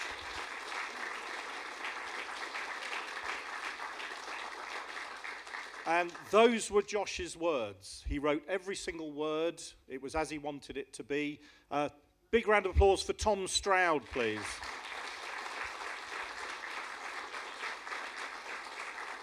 Tom simply being the voice of Josh today. And it's one of the powerful things about TED, how we can reach out and we can engage with so many people. As Chris said, Josh was someone he'd seen, he'd read about, and was inspired. And Chris spoke to me, as he mentioned, and we were so keen to get Josh on board, make this work. And Tom was amazing in terms of narrating it. So a really, really good piece of inspiration for all of us. We're moving towards having a break. We've had a really, really good morning. We've got one more thing just coming up. And then following that, we'll all break. We'll go down to the conversation area. We can all have a nice light lunch, have some more drinks. Our speakers will be coming down to talk to you. Please engage with them. Again, this is all going out on the live stream, so anyone on that live stream, please send their messages in.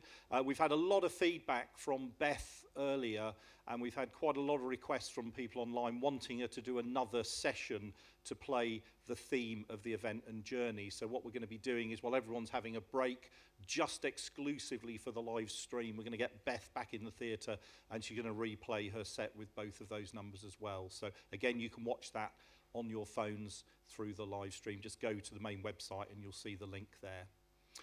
The last bit before the break and is a really, really good TED video.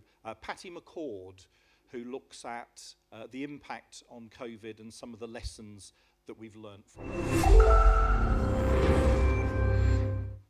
I've spent the last couple of years traveling around the world, giving talks to big corporations and little bitty startups and lots of leadership teams and women's groups. And what I've been talking to people about, I've been trying really hard to convince people that we can change the way we work. But every time I do a talk, somebody comes backstage or follows me off stage and says, you know, I'm so inspired by what you say. It's so great. It makes so much sense, but we can't.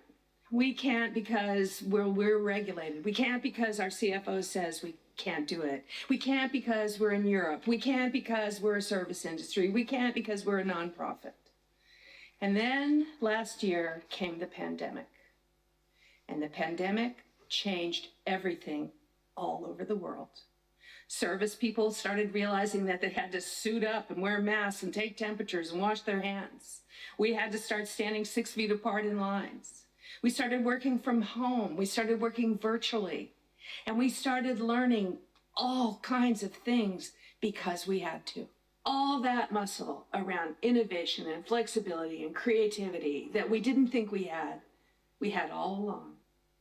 And we now have realized that we can. So what have we learned? I mean, what did we learn right away? First of all, we learned we're not family. The family is the toddler walking around behind you in the Zoom call with the pet. The family is somebody needing their diaper changed. The family is making sure you're taking care of your mom. That's your family. This is your team. And we've also learned that that separation between family and work is become this balancing act. And that when we used to say, well, this is my work home and this is my family home, and those are two completely different things, for many of us, it's exactly the same thing. You're no longer at home and at work. For many of us, work is at home, and home is and it's confusing, and it's creating a whole different level of complexity and coordination so that we understand that it's easier actually to work when we can separate the work that we do as a team from the work that we do in our family. Furthermore, in order to be able to do all that, we have to recognize that we're all adults. And here's the deal about adults. Adults have responsibilities, adults have obligations, adults have things that they have to commit to. And do you know that every single person that works for you, from the shop floor to the executive suite, is a grown-up?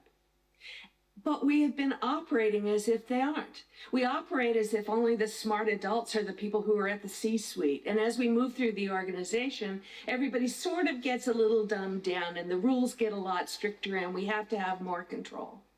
And the truth is, everybody's a grown-up. We can see it now. Everybody has all of these things to figure out and coordinate. And so now we're expecting from people adult behavior. We're now focusing on the results that matter, not the work.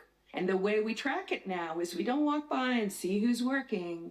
We pay attention to what people are doing. And I think that that has always been the best metric. And you know what? For the first time in my life, the concept of best practices is out the window. And you know what? We don't care what Google's doing, because we're not Google. We don't care what some other company is doing. Nobody's doing it best. We're all figuring it out as we go along. And we're figuring it out for our organizations, in our teams at this time.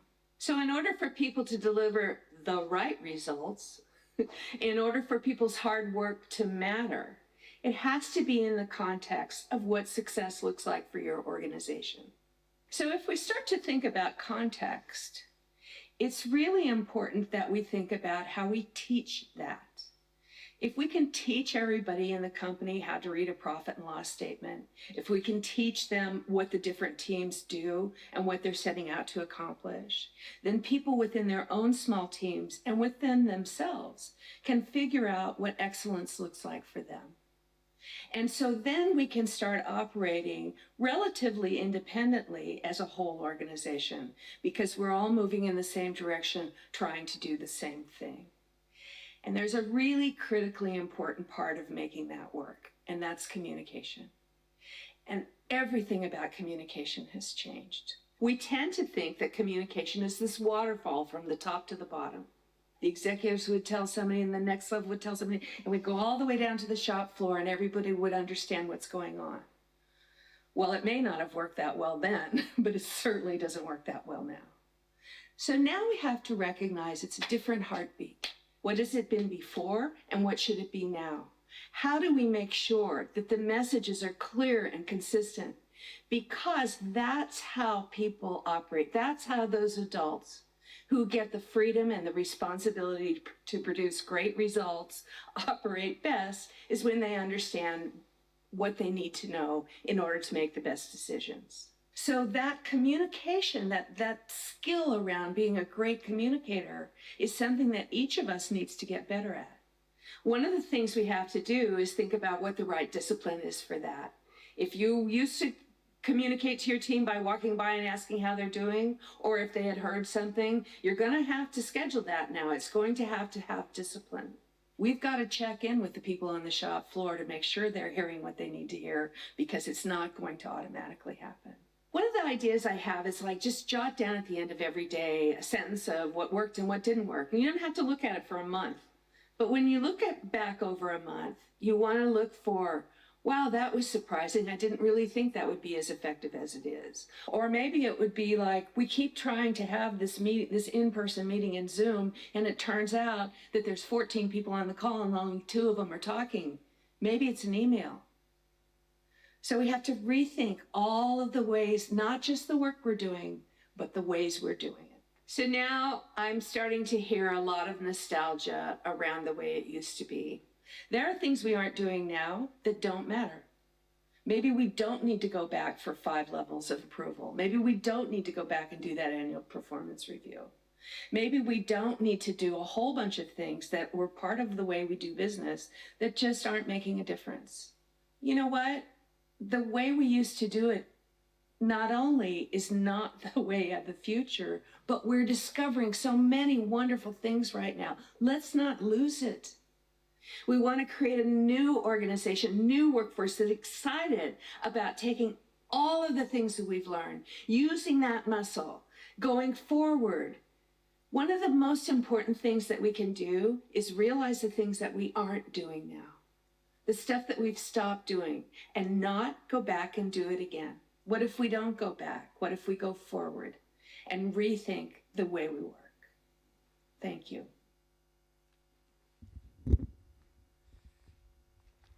So that brings us to the end of the morning session. I'll hope that everyone's got something from that. We've had some fantastic speakers, some amazing stories, and hopefully some inspiration to take away.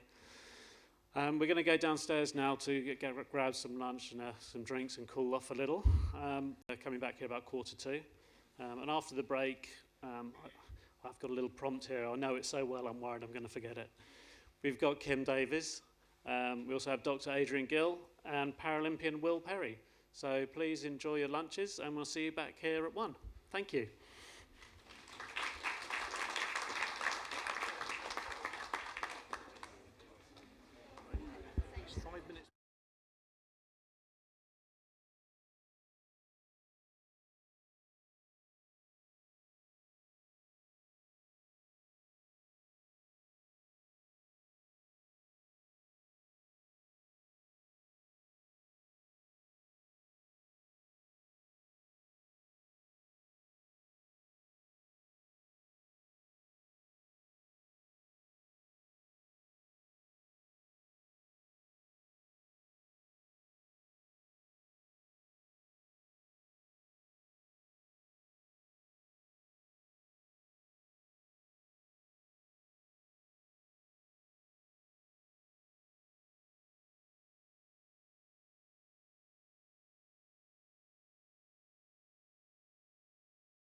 which camera's on me?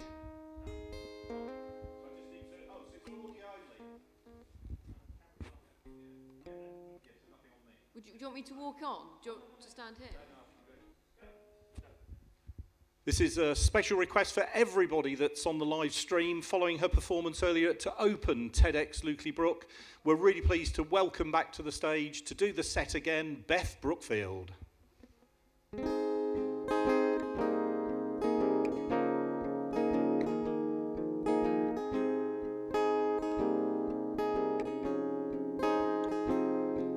I'm stuck on a ledge, can't seem to turn my feet back round. Alone in this winter room, the days of gloom just fly past me. I see sun on the ceiling. If dreaming is believing, then I think that I need sleep. 1, 2, 3, if not me, and maybe I'll just take that leap. If not now, when I just gotta ride round this bend. If not now, when time will just fly by.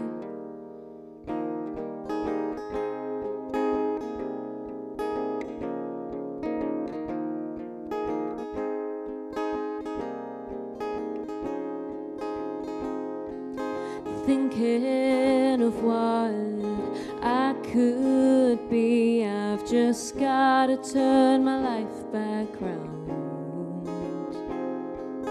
I see it clearly now, gotta find a way somehow. Time now flies with me. I see sun on the ceiling. If dreaming is believing, then I think that I need sleep. 1, 2, 3, if not me, then maybe I'll just take that leap. If not now, when I just gotta ride round this bend. If not now, when time will just fly by.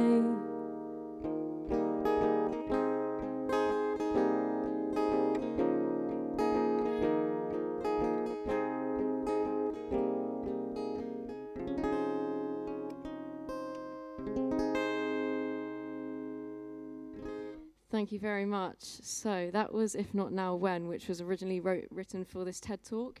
I'm Beth Brookfield. I'm a 19-year-old singer-songwriter, and this next song that I'm going to do was my debut single released back in 2020. So this is The Journey.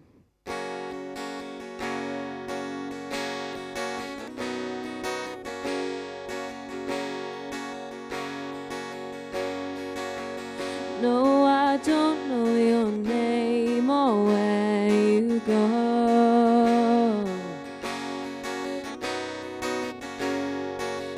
No, I don't know what you like or what you know. And I don't know where this road will lead me.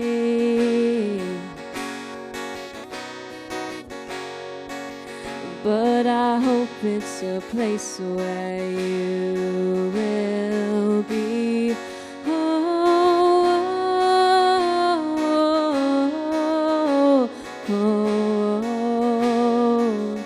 put yourself beside me. Hop on for the journey.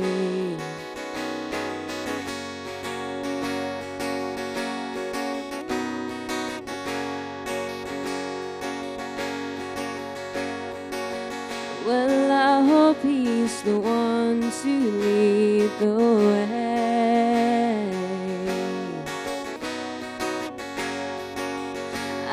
have a feeling he's the one and he's here to stay.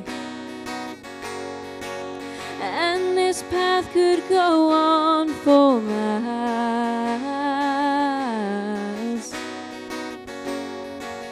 It's alright if we'll all be worthwhile.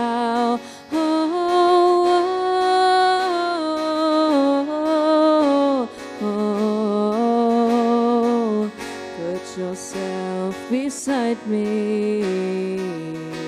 Hop on for the journey.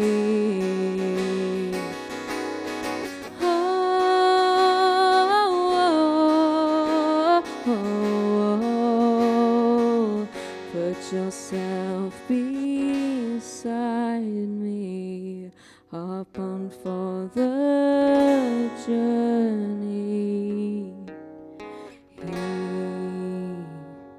Thank you very much. Thank you.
did music.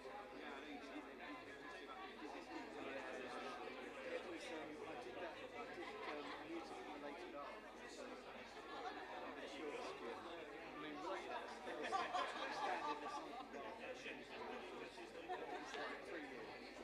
Totally pretentious, but a lot of fun. But it forced me to college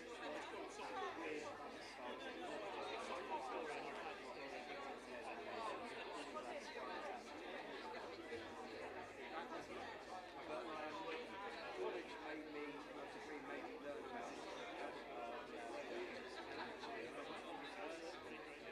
I did this thing with them.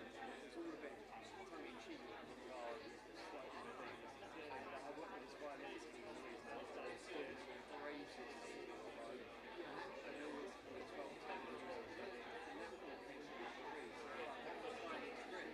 I wouldn't have had it. So that's why I'm really pleased that my son is actually going to go and do the guitar.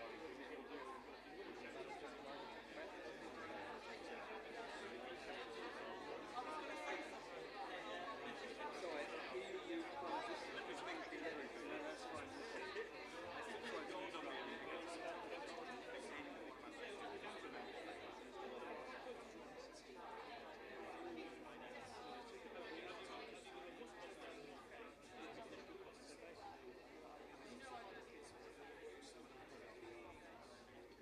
Are you ready to go? She's going to take rollers out actually or something.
I believe I am.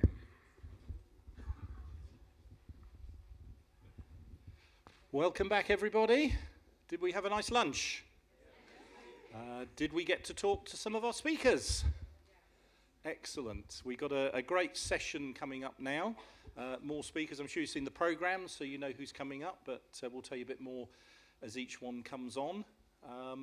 What I wanted to do, just to sort of kick off, is to look at introducing you to someone that I'm going to be introducing you to. So I shall say no more than that. You can applaud. Hi. Hello, everybody. I'm Kim. I'm your next speaker, in case you haven't figured that out yet.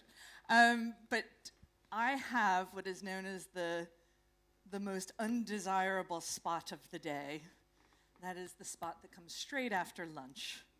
And that is the most undesirable spot as a speaker because you are all about to start suffering from something called food coma.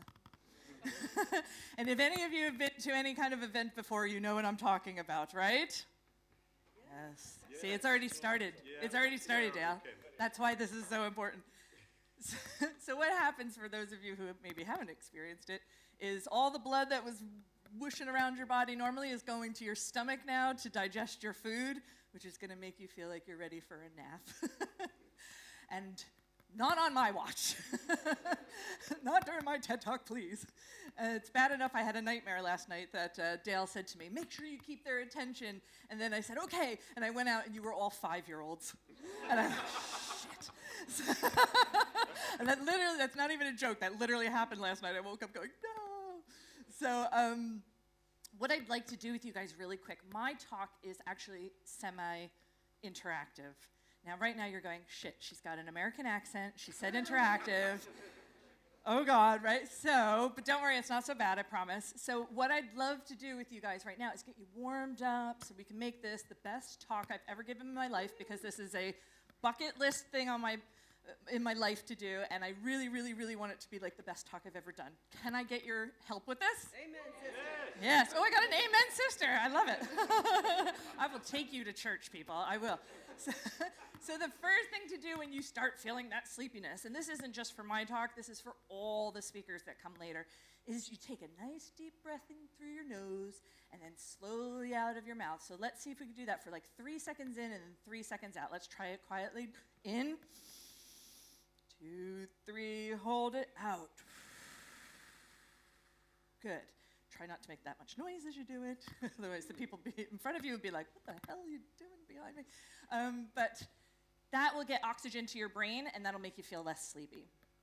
And then the second thing is, let's just, I don't know, I haven't planned this out. I'm kind of winging it here in case you can't tell.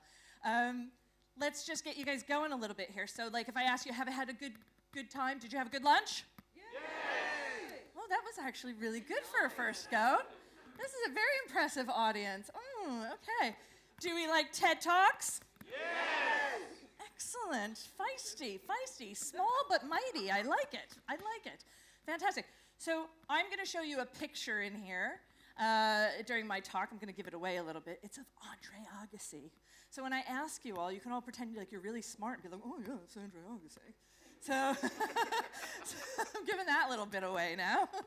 And yeah, so there's going to just be lots of interaction here. I promise I won't make you do anything. Stand on your head. You can turn to the person next to you, as a matter of fact, and go, oh my gosh, she's so American. Go on, turn to the person next to you and say it. Get it out of your system. So American, she's so dramatic, oh my God. But we're going to have a lot of fun, hopefully. And when I come out, let's just practice it really quick. Can I get like the biggest applause you've ever given in your life to like anybody? Like let's pretend I'm Beyonce. Okay, so like if he announces, oh, that's Kim Davis, you're gonna go. Hell yeah, people, hell yeah. Oh, and by the way, can I get like a picture of you guys? Is that all right to put like on my Instagram? I'm just gonna be really cheesy here. Let's get you all waving like I'm going on a cruise ship and you're all like waving. Bon voyage. You're amazing. I'm getting weird lighting things. Oh yes, here we go. Now everybody say cheese as loud as you can. Cheese. Excellent. You're such a lovely crowd. All right, I'm coming out in a second, and if I screw up, feel free to laugh. All right. Thank you, guys. All right. You have a clicker. Warm up again. Oh, is it making noise? Pretend that you didn't know who that was. Here, I'm just gonna It'll be the first time you've ever seen them. But that's Kim Davis, and I'll explain a little bit more about Kim shortly. One of the things I wanted to touch on, a few people have said, what's LukelyBrook? What's LukelyBrook? Now, I know some people here know it because you're a highly intelligent audience, incredibly attractive, and some of you I know live on LukelyBrook. I won't mention any names, but one or two meetings I had have been literally by LukelyBrook. LukelyBrook really ties very well in with the event thing. When you do a TED event, one of the things you have to establish is what are called naming rights. And it was probably one of the most difficult things that we had to do. We came up with the whole theme, if not now when, which was great, and we developed the schedules. But actually the bit with TED that was the hardest was the naming rights, because of course Newport is used in so many different places. We've got Newport in Wales, there's Newport Rhode Island, so that didn't work. Isle of Wight is something else, and I'll tell you a bit more about that later. And it was actually TED themselves, because we were all scratching our heads saying, I don't know what we're going to call this thing. And they started to look at Google Earth.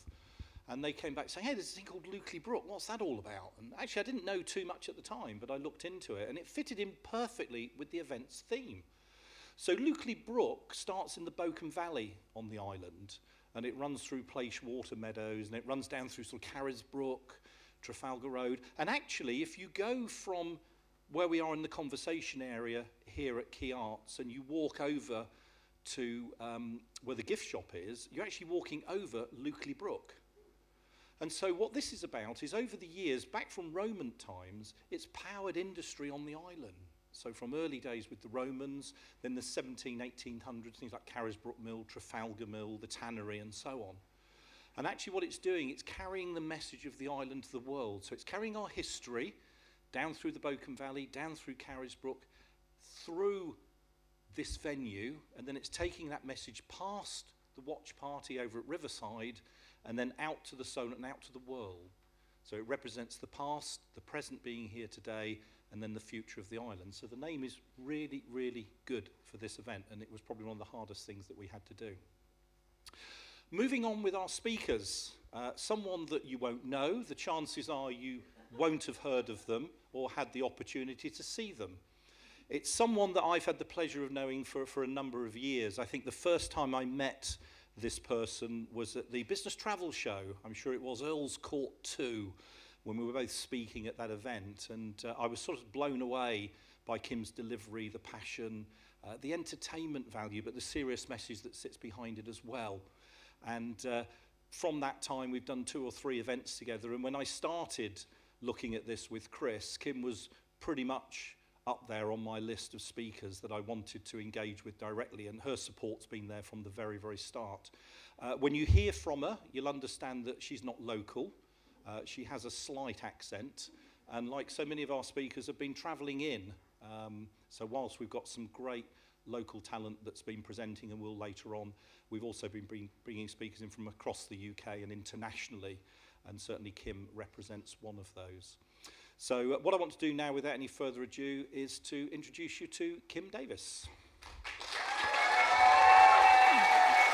Thank you.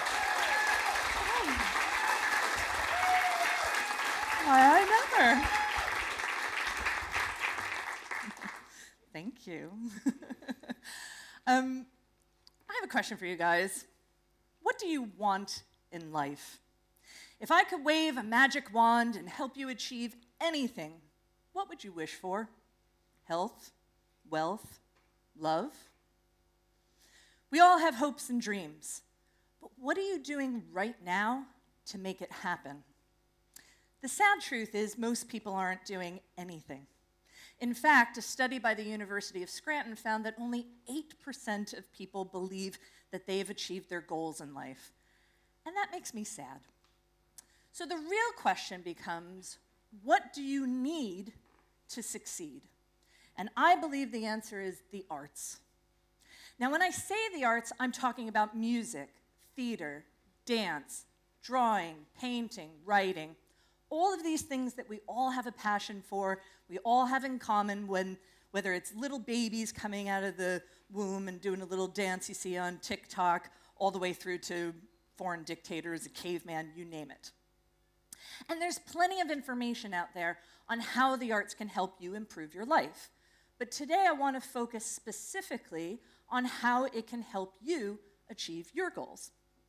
So that has to start with a story. Once upon a time in a galaxy far, far away, too far. Technical problems. But we're going to ignore that. Long ago in a galaxy far, far away, when I was a little girl, it was my dream to change the world through the arts. And it's still very much my goal today. I feel like it's my purpose in life. So from the age of 5 all the way through to university, I studied music and theater and dance. I got degrees in all of those areas. I also got a degree in business as well. And my career really didn't start until I was about 14, 15 years old, when I walked into the journalism room at my high school, and I had seen that we had done an interview with a little actress you may have heard of. Her name was Julia Roberts. Anybody have? Yeah, we've heard of her. And I said to my teacher, her name was Tina Lane, I said, how did we, this small little newspaper, get this interview with such a mega superstar? And what she said changed my life forever, and I hope it changes yours as well. She said, you can reach anyone, anywhere, with 7 phone calls and knowing the right thing to say. Now, this was back in a time before internet, before personal computers, before mobile phones. I'm very old. So if I could do it back then with 7 calls, I reckon today you could do it with about 2 phone calls and knowing the right thing to say. So I went home and I thought, who do I want to meet? And I looked at the walls of my teenage bedroom, and I came up with this guy. Do we know who this is? Andre Agassi, absolutely. Oh, so smart this audience is. And next thing I know, I'm backstage with my press pass, and I'm interviewing Andre, and through all of my teenage years when everybody else was out partying, I was lucky enough to get to meet the musicians and the people in theater, the actors, that I really loved and adored. I was out there interviewing them. That was the start of my career in TV and radio and media and marketing. And I've been really lucky over the past 20 years to be able to work with and get to know and become friends with A-list celebrities and the leaders of some of the most iconic brands. Now, it would be really cheesy for me to name drop, so I'm just going to picture drop here for a second and let you get the idea here. Now, in 2004, I fulfilled another dream, and I moved from New York to London, where in 2004, I moved from New York to London, where I got to start my own marketing and media agency called Sarsaparilla Marketing. Now, at first, we were like any other training and consultancy agency, but I didn't feel like I was making my difference. I didn't feel like I was fulfilling that purpose. So we started incorporating the arts into everything that we do. And something really interesting started to happen. In the past, we had helped our clients increase their profits and productivity by 250% on average. But when we added the arts in, that number jumped up to 600%. Now, I was very happy with this. My clients were very happy with this. But it made me start to think, what is this correlation between the arts and success? There's clearly something there. So we started to do some research. And we asked the leaders of non-creative industries, finance, pharma, tech, all of those guys, because we didn't want to bias the results. We constantly asked them a whole bunch of questions pertaining to the arts. And here's what we found. 75% of them say that they have studied the arts. 83% say they studied as kids and then studied into adulthood and still study to this day. 80% say that they use the skills from the arts in their everyday life. But here's the really interesting statistic. 100% believe that they have achieved their goals in life. So there's definitely some sort of correlation going on here for sure. Now you may be thinking, that's great, Kim, but what does that got to do with me? And so what I'd like to do now is give you guys 3 things that you can do to apply the arts into your life to help you achieve your goals. But to do that, I'm going to need to ask a favor. I'm going to need to ask you to be a little interactive with me, answer questions nice and loud, maybe even repeat some things back to me. Is that okay? Yes. Oh, you could do better than that. Is that okay? Yes. Oh, I got a hell yes. Absolutely. Love it. Okay. So the first thing, let's get started here. The first thing I want to do is talk to you about embracing the performer's mindset. What's the first thing you need to do? Embrace the performer's mindset. Excellent, thank you. Now, this section is comprised of 2 things. The first is removing limiting beliefs. What's the first thing? Removing limiting beliefs. Exactly. Performers get rejected all of the time. In fact, they get rejected so much, they've learned to love the word no. They are masters at turning I can't into I can, negatives into positives. 3 great examples for you would be J.K. Rowling, who was rejected 12 times over Harry Potter before she got a publisher. Oprah Winfrey, who was told she was unfit for television. And Walt Disney, who was fired for his first job for not being creative enough. Now, can you imagine if these people had listened to those negative voices in their head or the people who told them no? How different our world would be without their contributions. But they knew how to remove limiting beliefs as part of the performer's mindset. Now, the second thing is overcoming obstacles. What's the second thing? Overcoming obstacles. Exactly. We've all heard the saying, the show must go on. And that really encompasses part of the performer's mindset, because it doesn't matter what's going on behind the scenes. It doesn't matter what's going on in an actor's personal life or any performer's personal life.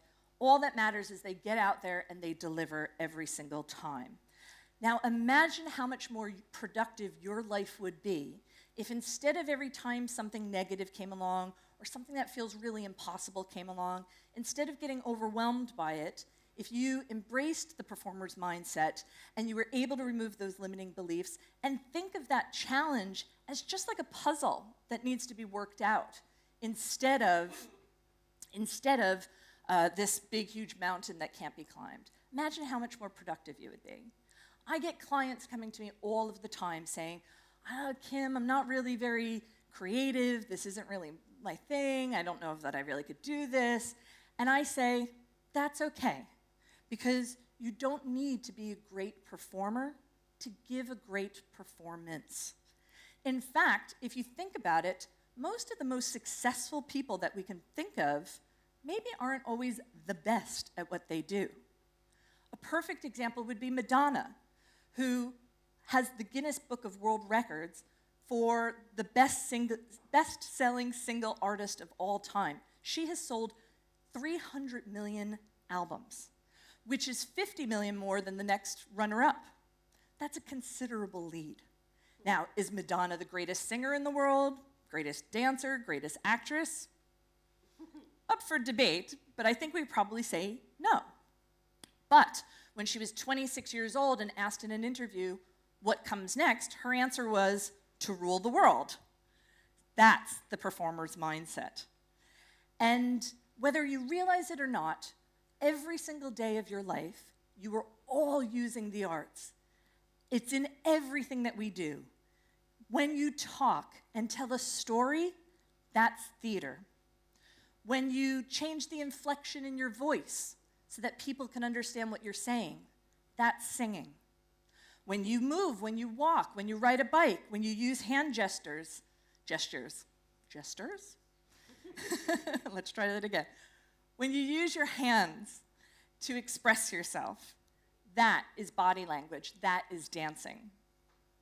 And when you write your name down, those are symbols. That's drawing. You know how to draw. So all this hogwash about, oh, I've got 2 left feet, or, oh, I don't have a creative bone in my body, or I'm tone deaf, it's just simply not true. You don't need to be Fred Astaire or Beyonce or Picasso. You just need to be the best version of you. You don't need to be a great performer to give a great performance.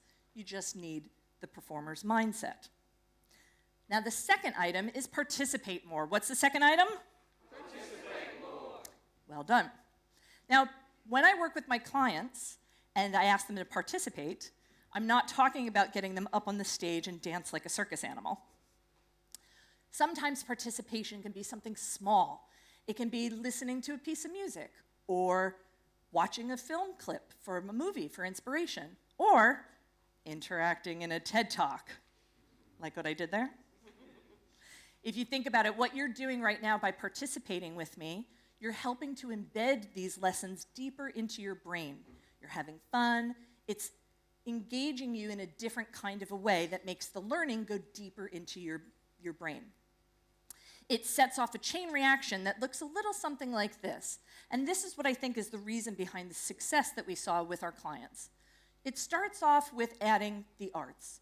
And when you add the arts, let's face it, you're going to have a lot more fun.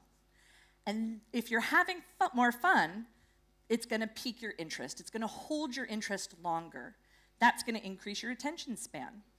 And then once you do that, you're going to remember more of what you've taken in. And then if you remember more, that means you're going to learn and be able to apply more, which ultimately leads to a greater level of success.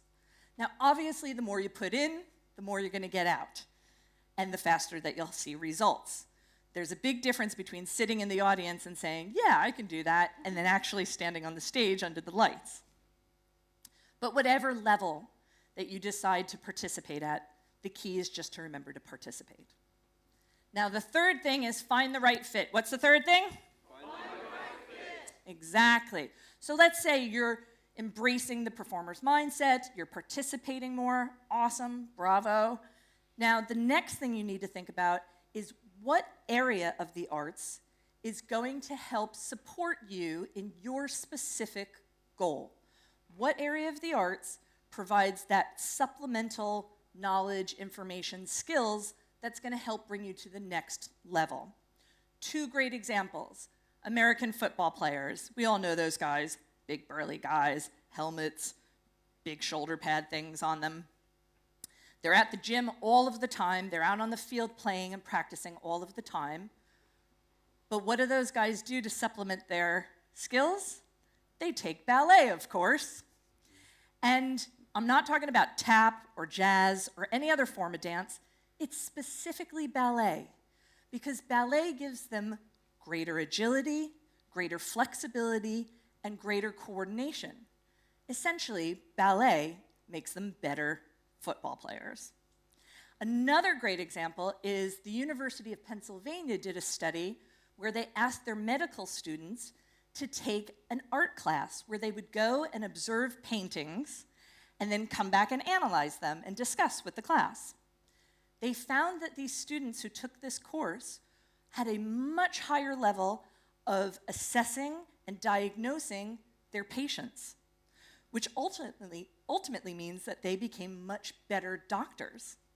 So the University of Pennsylvania now requires that, as part of the curriculum, their medical students take an art appreciation course.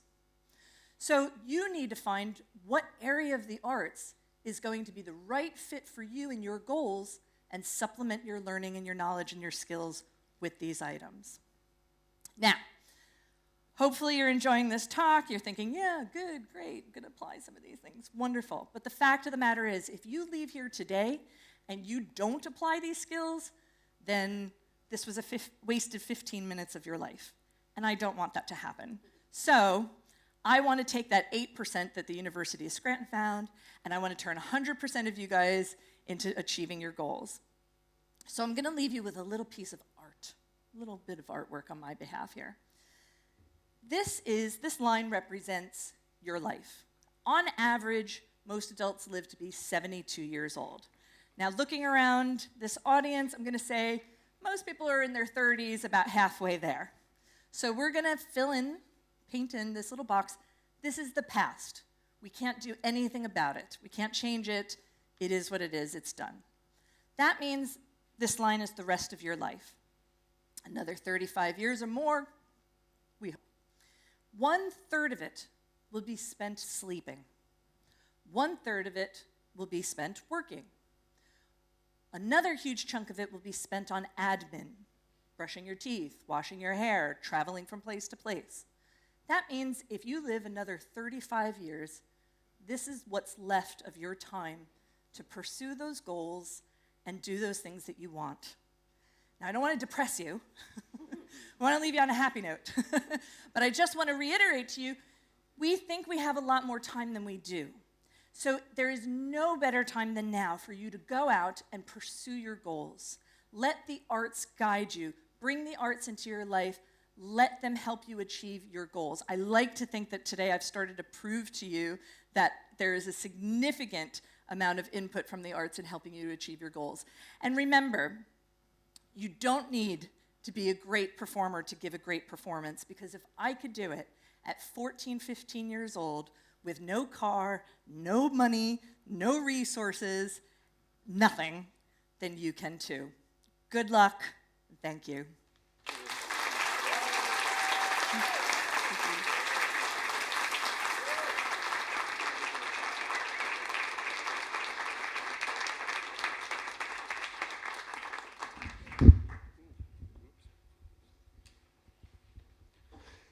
Wow, thank you, Kim. Interaction, eh? These Americans love a bit of interaction. No, none from me, none from me. So hopefully that's woken you up, certainly woken me up. Hopefully you enjoyed your lunch. We've got social media channels running on everything today. I'd like to give Kai from Lentil Marketing over there, beavering away in the corner. thank you for taking over the channels today. Doing a fantastic job. If anyone wants to contribute, please feel free. We've using the hashtag TEDxLukelyBrook for a change. So the next speaker, last one I promised for me, I have a story, and it's the last story. I didn't think I had a story about this guy until about 6:45 last night. When Dale and I, we went through the speakers, and kind of one of the last things was who's going to introduce who, and I had a connection with the ones this morning, and I wasn't sure if I had a connection with any of the afternoon ones particularly, but last night it became apparent that I do. I have a passion. My passion is the sea, and my real passion is kite surfing, and many of you know here that if it's windy and sunny and there's waves coming in, then perhaps don't ring me, leave me a message. But there's a whole group of us, a small group, that they collect over the far side of the Isle of Wight, down on the southwest coast when it's rough and it's windy. I met a few of you down there, and we're there every time we can. It's an amazing thing to do. We live in an amazing place, and it's just one of those things that we just like to do. There's this quite a dedicated group of us down there, and occasionally people from other parts of the Isle of Wight come over to our spot and kite in our spot. Yeah, would you believe it? But we're a happy, friendly bunch of guys down there, and we do a lot of talking. We're very good at talking, not as much as the paragliding community, but the kite surfing community. We always talk about what are the waves doing. Is it going to get better? Is the tide coming in? How high is the tide? Is it going out? Is it neaps? Is it springs? What's the wind doing? What's the wind going to do? Is it going to get up? Is it going to change? Is it going to drop off? There's some clouds coming. It's a lot of talk about wind, a lot of talk about clouds, and we do a lot of talking. And occasionally when these new people turn up at the beach, we're amicable with them, we're friendly, we give them advice, talk to these people, say, yeah, but the wind's doing this and the wind's doing that. Not quite sure what's going to happen. There's some clouds coming over, a bit of a storm front coming. We might wait, and then we'll go out a little bit later. Let's go and have a cup of tea and sit down for a little while. And last night, one of these guys, he turns up every now and then. Last night, about 6:45, we had a little sort of a reception for the speakers and the supporters of the event just round the corner. And one of these guys, I thought, that's weird. He's one of the kite surfing guys. What's he doing here? That's slightly odd. And I cracked a little joke last night because I was out of context, obviously to him, and he was out of context to me. And I cracked a little joke saying in front of everyone there, I said, I didn't recognise you with your clothes on. And he laughed politely. And I just met him downstairs. And he said, I had no idea who you were. I said, I didn't know what that was about. Slightly embarrassing. I tell you what's even more embarrassing, that we've been standing in a field in Brook talking about the wind and what it's doing, what it's going to do. And yesterday evening at about 6:45, I realised I've been telling the chief engineer at Vestas Blades what the wind is going to be doing.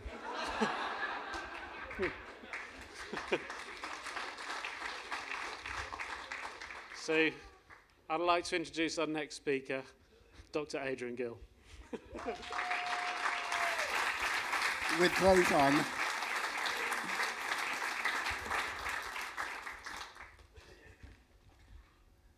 Thank you.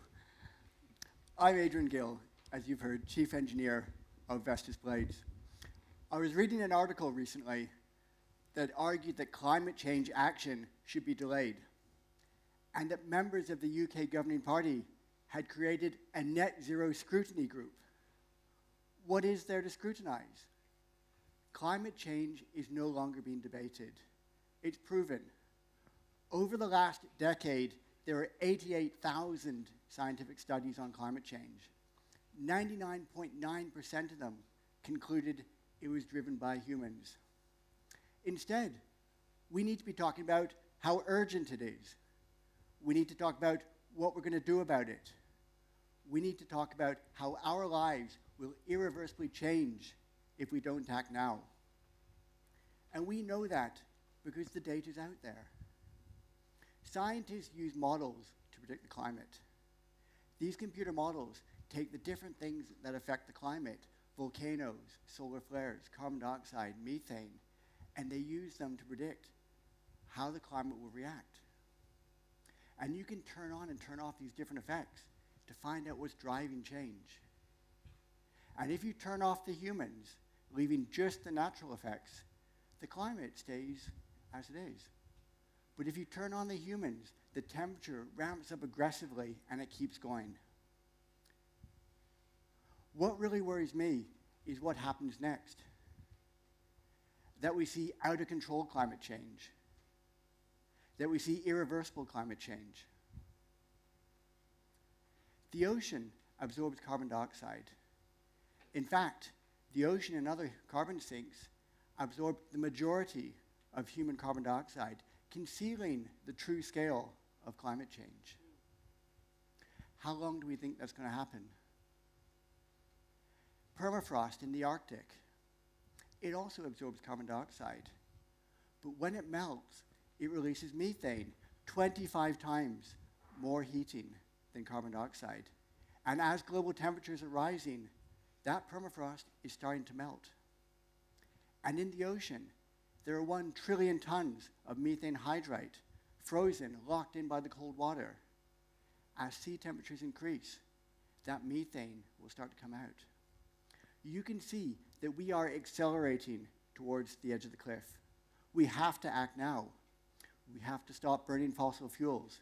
We have to move entirely to clean energy. There is so much at stake here. For you, for me, our sons and daughters, our grandchildren. But the change needed is difficult. I understand that. You read in the newspaper that green energy is expensive, intermittent, ineffective. But it's not true. Green energy, wind and solar, is the cheapest way to generate electricity. Cheaper than coal, cheaper than gas, cheaper than nuclear. It's wind and solar that are keeping your bills down. But bill payers don't hear this. They just read in the newspaper that things are going up. In the UK, the annual energy bill has near doubled from £1,200 to £2,000. That's driven by gas. And the crisis in Ukraine is only going to make that worse. But green energy is being blamed for that increase. And oil and gas lobby groups are advocating for more fossil fuels on that premise. It's completely wrong. A recent study showed that the annual gas bill in the UK would not be $2,000 per year. It would be $3,000 per year if it wasn't for green regulation. And those same oil and gas lobby groups, right now, they're trying to exploit the crisis in Ukraine to argue for an expansion of fossil fuels. This is immoral. The Russian state gets more than 1/3 of its revenue from oil and gas. It's oil and gas financing the war in the Ukraine. The solution is not to buy gas from a different dictator. The solution is not to buy gas. If we want to stop climate change, if we want to reach net zero, which we have to do, we have to stop fossil fuels full stop. We have to decarbonize the entire world. Transport, housing, industry. This is the green electricity economy, and it's happening right now. When I started work 15 years ago, wind and solar were expensive and they were subsidized. Between them, they contributed a couple percent to UK electricity. Now, in 2022, wind alone provides 1/4 of the UK's electricity, more than coal and nuclear together. And solar adds another 10% on top of that. Green energy is growing.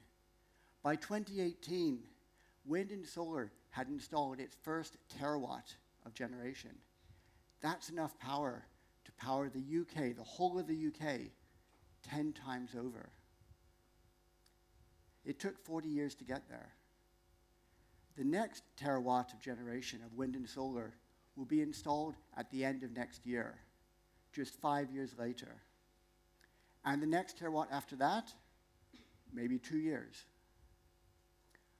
Wind and solar are mainstream because they're cheap and plentiful. Over the last 10 years, the price of solar has dropped by a factor of 10. If that was applied to automotive, your family car, your brand new family car, would cost no more than £1,000. And modern wind turbines, like the turbines that we make on the Isle of Wight, they are incredible machines. The offshore turbines we design right now, each one can power 20,000 houses.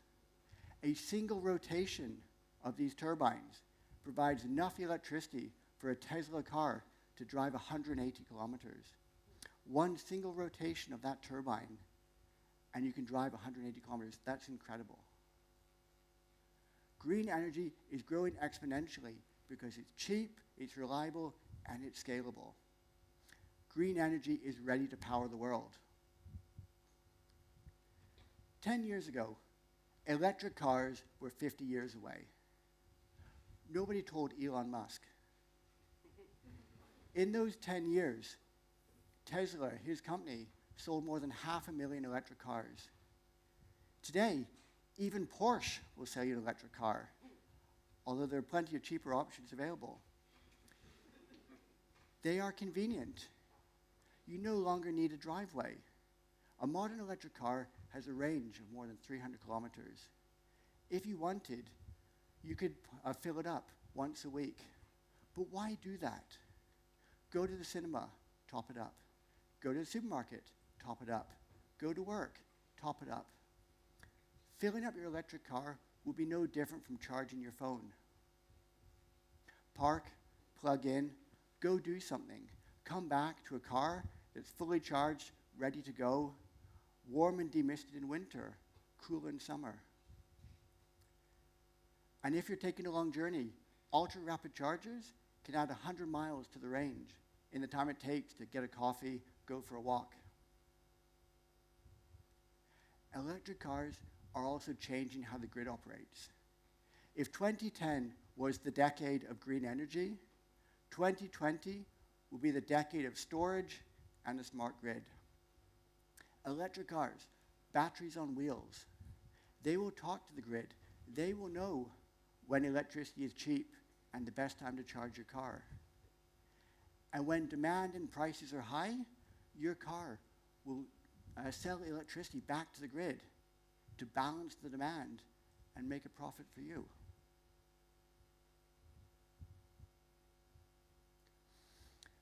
And these changes, they'll apply to houses too. That's the next revolution.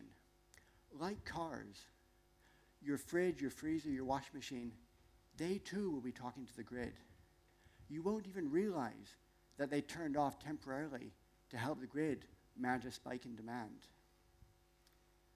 And heat pumps, they'll be watching fluctuations in the price of electricity to heat your house at minimum cost and maximum efficiency.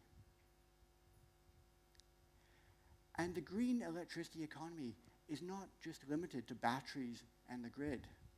This is known as power to X. It is simply a reality that some energy users aren't a natural fit for batteries. Power to X provides the opportunity to decarbonize the rest of the world. And it's based on known technology. Simply put, when there's a surplus of electricity, that green energy will be used to make hydrogen, ammonia, methanol. These can be stored, transported, and used by energy users that batteries can't reach. Air travel, international shipping, chemical industries, steel, fertilizer. You will still be able to buy mangoes in the middle of winter. You will still be able to buy what you want. You will still be able to go and visit family in other countries. Life will be the same, except powered by clean, green, low-cost energy. You can see that a world without fossil fuels is not only possible, it's better. So what are we waiting for? If not now, when?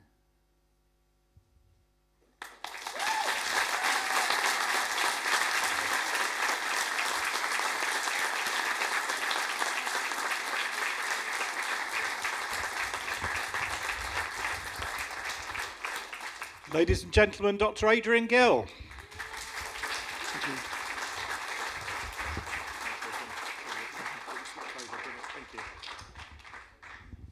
Wow, powerful stuff.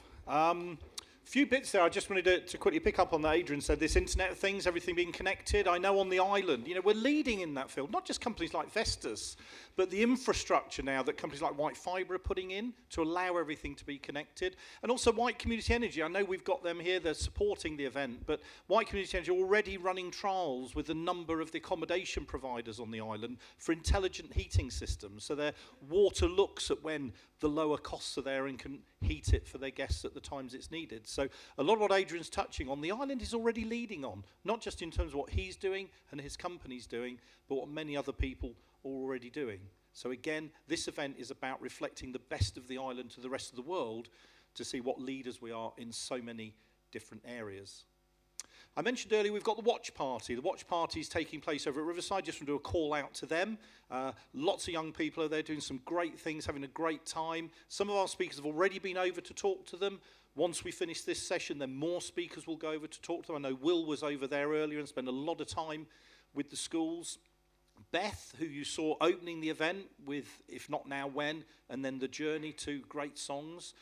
She redid those. She did another set during the break when we had lunch, and such was the demand that was coming online that people wanted to see Beth do that again. So Beth's been over again talking to the young people. So lots of really good things going on there. Again, I just want to say, anyone that's watching online, please let's get your comments in. Chris mentioned Kai earlier that's working hard on all those social media feeds. So he's feeding questions to speakers, replying to as much as he can, and taking requests, as we saw earlier, for Beth to come and replay her set. So we're doing everything we can to make this a really special event. There's a number of reasons for that. You know, the first is that we want the event to be special. We want you to enjoy it. We want you to go from here and say, wow, that was great. That wasn't something I've seen before, certainly not on the island. And that's important. Anyone that knows me, anyone that knows Chris, we want to give it that attention to detail. Just good enough isn't good enough. And that's why we've done so much to try and make this the best we can. I've explained about the naming for TEDxLukelyBrook. You can see the set that's been created. But it's more than that, because we just want this to be one stepping stone for us to take that message of the island to the rest of the world. So we've been working very closely with TED to say, look, let's put this event on. Let's ensure this is to the calibre that you want it to be, with the quality of speakers, the quality of audience, the quality of support that reflects the very best of what we can do. And we're achieving that. The aim is in about 3 years' time, we want to do an even bigger global TED event here on the island. Most people rarely get to see one. Most happen outside the UK. We want to bring one to the island. And that event will be 2 or maybe 3 days. It may be at more than one venue. We'll have different streams running, look at aspects such as disability, innovation, environment. And we'll attract 1,000 or more delegates to the island. Yes, some will be living here, many others will travel in. And that's why it's been so important to work with so many of the partners, supporters that we have been.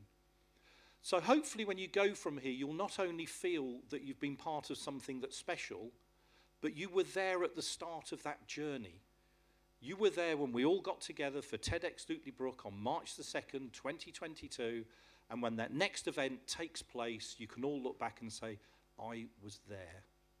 You were here in the audience. Our young people, who will be somewhat older, there'll be the captains of industry coming forward. Our community leaders of the future will also say, I was there. So making this the best we can is more than just making it an enjoyable experience today. It's ensuring we develop that pathway to the future. And that's what this event is all about. The very best of the island to the rest of the world, because this is a special place. Moving on, our next speaker. This is someone, I was sat on my sofa on a Saturday morning watching breakfast television and happened to see this young man. I was inspired by what he said and saddened at the same time. I wanted to contact him. It's not easy contacting people. Maybe I need some lessons from Kim. Everyone's at least only 7 calls away. But often it's very difficult to get hold of people. Certainly on the island, I have no problem because I work on the basis that either I know them or I certainly know someone who does know them. so I can get to anyone on the island. But further afield, it gets a little bit more difficult. So I looked online, couldn't find any direct contact details, couldn't find an address to write a letter, which I've done before. Couldn't find an email.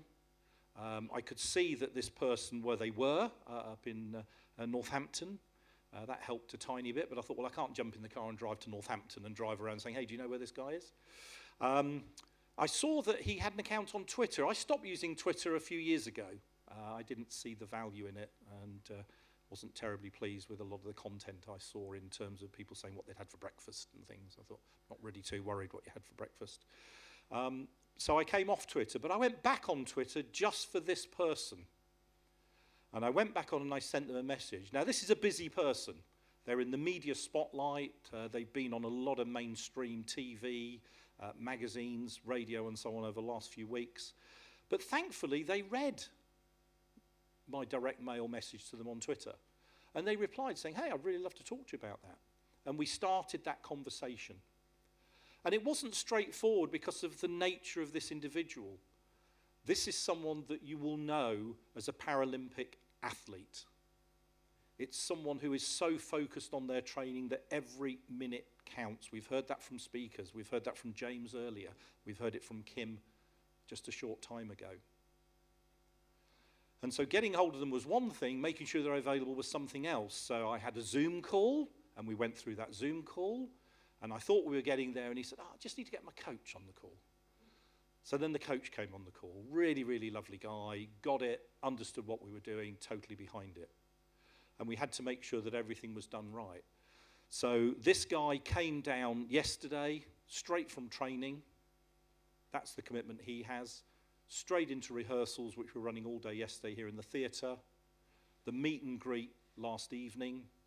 And then straight back today. And then from his talk, he'll have a very short time with everyone in the conversation area. Then he's got to get a ferry to get back because he's got training tonight. So we're into someone a little bit special. So what I'd like to do now is to introduce you to Will Perry. Thanks, Will. Thank you.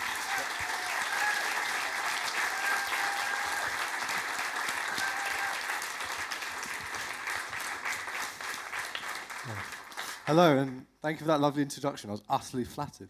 So I'm Will Perry. I'm a Paralympic swimmer. I represented Great Britain in the Tokyo 2020 Paralympic Games last year. I competed in 4 events, 100 meters breaststroke, 100 meters freestyle, the 50 meter freestyle 4x50 relay, and the 200 medley. I made 1 final and top 20 finishes elsewhere. So, the Paralympic Games, what's it all about? For me and every other Paralympic athlete, it's about a celebration of difference, a celebration of difficulty and achievement. But I want to share a quick story on how I got there. So this is me on the blocks just before my very first race and doing breaststroke. So, but I'm going to take you a month or 2 before then. I just competed in my very first European Championships, making my debut for Great Britain. I'm sitting at home, and my phone rings. I can see it's a British swimming coach. I thought, oh, I'm in trouble here. What's going on?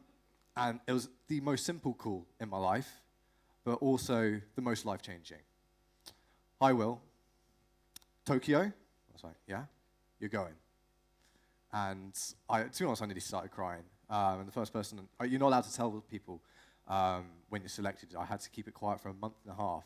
I phoned my mum immediately, and I have to say she started crying as well. And I left a bit of a weight on her shoulders because she had to go and see some family, I think 5 minutes after that, and had to clear herself up. But yeah, so Tokyo, the experience.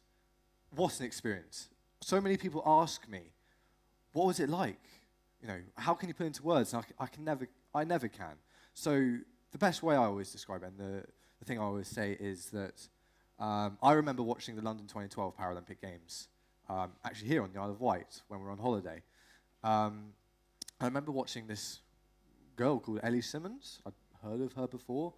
And my mum came up to me and said, this girl, she's got your condition, and look how amazing she is. And look, she's winning. She's won gold. And I have to admit, at that time, I wasn't particularly captivated, but I was really pleased to see there was someone else in my condition doing some good in the world. But at this point, I wasn't even a swimmer. I hadn't even started. It was 2 years off for me even starting to swimmer. 9 years later, I'm having breakfast with her before our very first race. Just her and I in the Paralympic Village. We're about to go off on the bus together to compete for Great Britain and Tokyo, and it's a real pinch me moment. And it's fantastic. We're heralded as heroes when you look at the way we're depicted in the media, alongside the Great Britain team. And says, look at these fantastic people. Look what they can do in the pool. Look what they can do on a bike. Look what they can do on skis. But that doesn't last very long. Remember, the Paralympics only comes around every 4 years. The Winter Paralympics the same. So when we come back, we have this massive homecoming event. We've got music, we've got artists celebrating what we've achieved in Tokyo. And I'm outside, I'm acting like a celebrity, I'm signing autographs, taking pictures. People think I'm this big deal. I genuinely don't. I think they're lying. But we're treated like stars, and we feel like stars. But when the party ends, it all changes. This is me and my family, -1.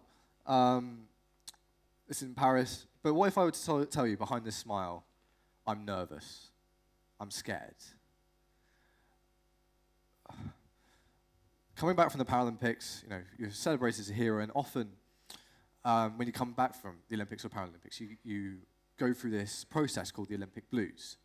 It's where you miss the buzz, the adrenaline, and everything like that, and it's an awful time. But it's made worse when you're abused in public. So if I were to tell you there, we were having a nice family photo taken, but I'm constantly looking around. I'm looking at people. I'll give you some examples. I'm laughed at, I'm photographed, I'm filmed, I've been touched, laughed at, mocked by all sorts of people in public from the country I've just represented a few months ago.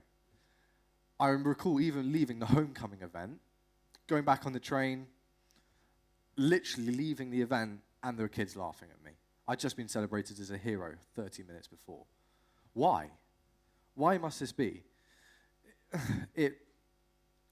Even now, I struggle to put it into words, I struggle to explain it. But what can we do? What can we do? And I felt, as a Paralympian, I have a platform of some description. I'm not like Peter Dinklage, I'm not a movie star. But I believe other people with dwarfism, they don't really have, and I was one of these people before, the courage to speak up, to say, this is happening to us. Nearly all people with dwarfism can report they've had some sort of abuse. I've heard stories of people having rocks thrown at them, being held up against a wall, having money demanded from them, even being jumped over. My story, which happened on the 3rd of January, was I went shopping. I had a bad day, and I just went shopping. Everyone's done that here. You go shopping, you need washing up tablets, you need deodorant. I thought, that's a relatively normal thing to do. So I went shopping to my local supermarket, and as I was walking up to the door, there were 3 young girls, about 16, 15, all chatting away, having a laugh, as you do, until one of them noticed me. And I've noticed this my entire life. I'd like to say sometimes I'm wrong. I'm never always right, but I do get it right most of the time. I've experienced this for 21 years. They looked up, saw me, and they did the normal thing that everyone else does, is their heads bow. You can see the white in the bottom of their eyes, and they're looking at me. One girl says something to the other 2, and they start giggling, quietly, discreetly. And I'm eyeballing them, just to make sure that they know I'm looking. And I go in past the door, and I hear them burst out laughing, absolutely shrieking of laughter. So it bothered me. I continued, I did my shop, got everything I needed, went out and went around to confront them. And I know they were looking for me because one of them was looking behind the door. As soon as I walked out, they just quickly darted back. I went and confronted them, and they told them I was overreacting, that I'd had a bad day. Turns out I had a bad day, but I do confront people sometimes, just try and make a difference. And as I walked away, I was like, oh, he was overreacting a bit, weren't he? And I thought, what can I do? So I went home, and I thought, you know what, I'm going to rant. I'm going to go on social media. I posted this. Luckily, the bad language has been cropped out. Otherwise, I probably would have been censored. But I explained my story of what happened. And actually, it's not that much of an extreme event that occurred. But the reaction I got was phenomenal. What surprised me was how few people knew about what goes on. No one knew. They're like, wow, I never knew. I never thought about it. I never considered it. And I had people, firstly with Dwarfism, message me saying, oh my goodness, me too. I've had this. They've given me tons of examples. There's one really sad example someone gave me of a former classmate about 20 or 30 years ago. Someone with Dwarfism, actually, she took her own life because she felt the abuse was too much. But I'm so thrilled to say that the response was so overwhelmingly positive. I had all sorts of media, reporters, radio wanting me to share my story and make a difference. And it's amazing. Even when I've been on national TV explaining what's going on, there are still people who feel like they need to be the joker, be funny. I had people comment on my Instagram using the word midget. Now, midget is incredibly offensive. It comes back from the term of being a sandfly, and it originates from the freak show. And they're doing that to deliberately get under my skin, and it just shows there are people being out there who are being deliberately obtuse, even when I'm trying to make a difference. And what I'm here to say is that we do normal jobs. We are normal people. We have to pay bills.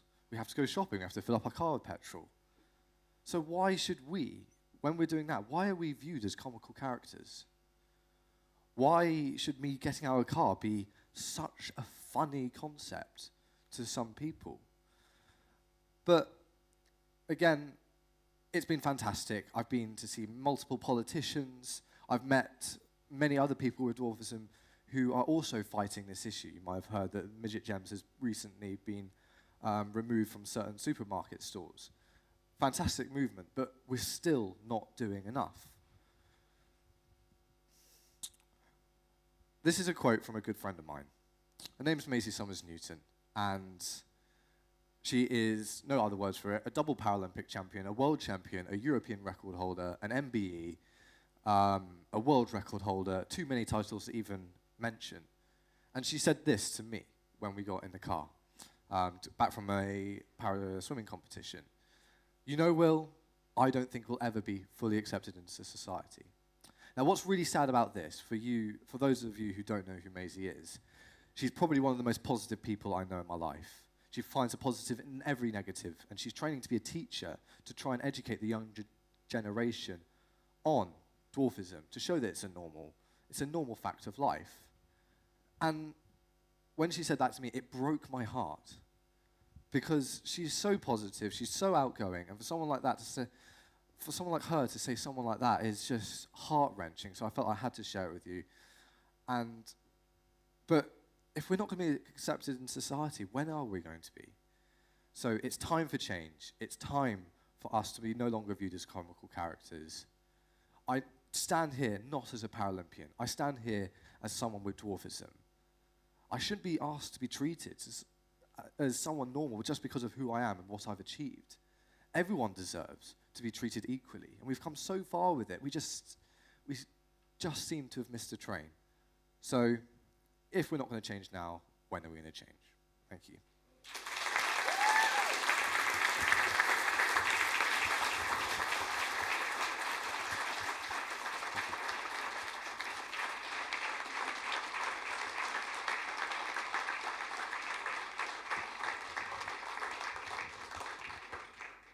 Brilliant. Only one word. We've had a great second session after lunch. We started off with Kim geeing everybody up. You got to learn a little bit more about her, and you have to love her. You'll be seeing Kim as we go through shortly into the conversation area. And then we had Adrian, very thought-provoking, reflecting a lot on things that are happening today and at this moment as we speak. And then Will, meeting many, many challenges. And Will's been someone, what's been so great with this is we brought a group of speakers together that are so different. Different topics, different subjects from loads of different places. And the camaraderie has been amazing that we've seen in the hotel where all the speakers are staying, at the meet and greet, everyone that met them at the meet and greet. It's been an amazing group of people, certainly something I'm going to remember, and I know Chris will for an awful long time. But we've still got more. So in a minute, we'll go to the conversation area. It'll be a chance again to get some refreshments, catch up with some of the speakers. And then we're going to come back in here at 3 o'clock, so you've got an hour, just under an hour. And when we come back in, again, brilliant speakers. We've got Tim Sissons starting us off. Then we've got Clive Lowsby. And then we'll have Gina London. All of those speakers, well worth looking forward to. People that you'll remember for a long, long time. And all experts in the field. And if what you've seen before was good, you've got more of it to come. When you're down getting your refreshments, please talk amongst yourselves. Talk to the speakers. We have got merchandise if you want it. It's one of the things we have to do from a TED point of view. But if you want some mementos, we've got nice mugs and pens and pads, so that things worth grabbing and taking away. But apart from that, I shall say thank you very much for this session. And we'll start to come back into the theatre at about 10 to 3. So you've probably got about 45 minutes now to go and refresh. So thank you very much. Thank you.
seats.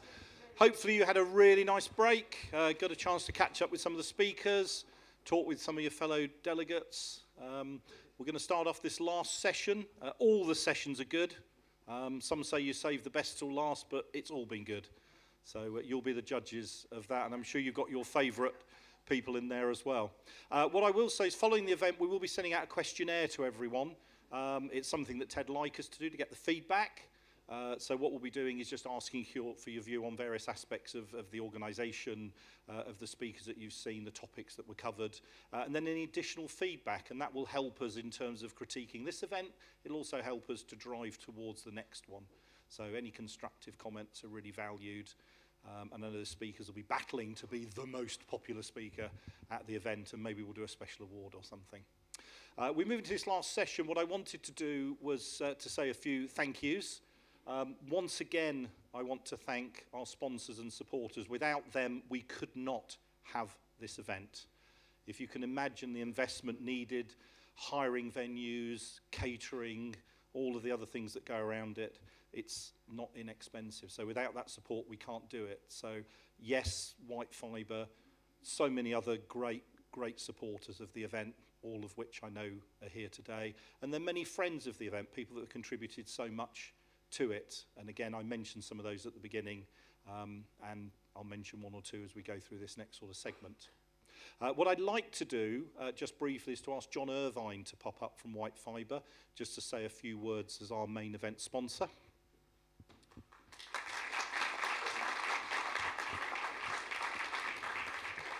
I get to stand on the red dot. Beam me up, Scotty.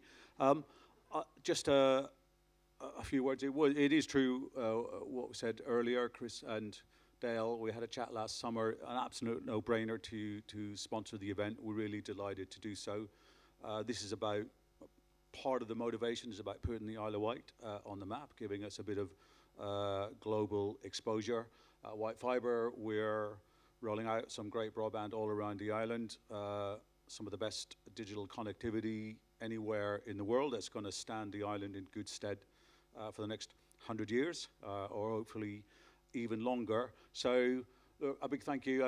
I'm sure someone will say it later, Dale and Chris, thank you very much. But I would also just like to add my thanks to all the speakers. Coming to the island, sharing your knowledge, we really appreciate you taking the time out to come and do that. So thank you very much indeed. And with that, I shall...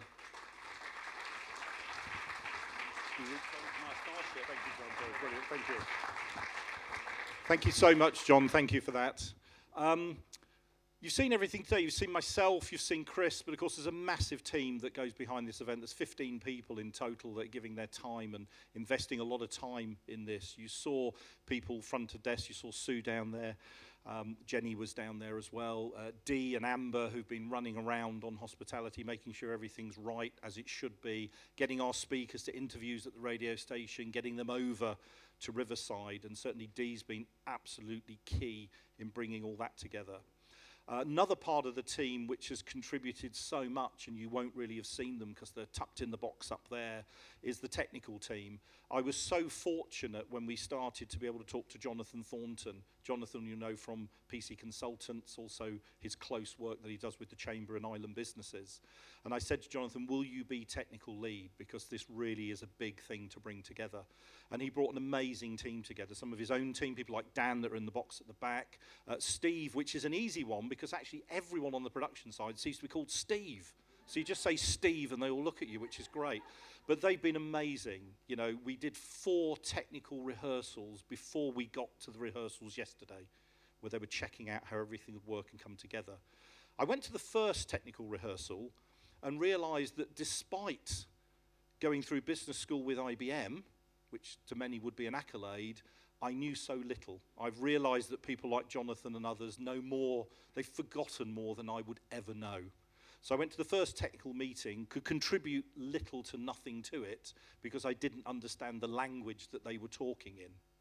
So what I'd like to do is ask Jonathan to come out just to explain a little bit more of how all that technical side has come together into what you see on the screens, the live feed, all the recordings. So Jonathan, can you pop over, please?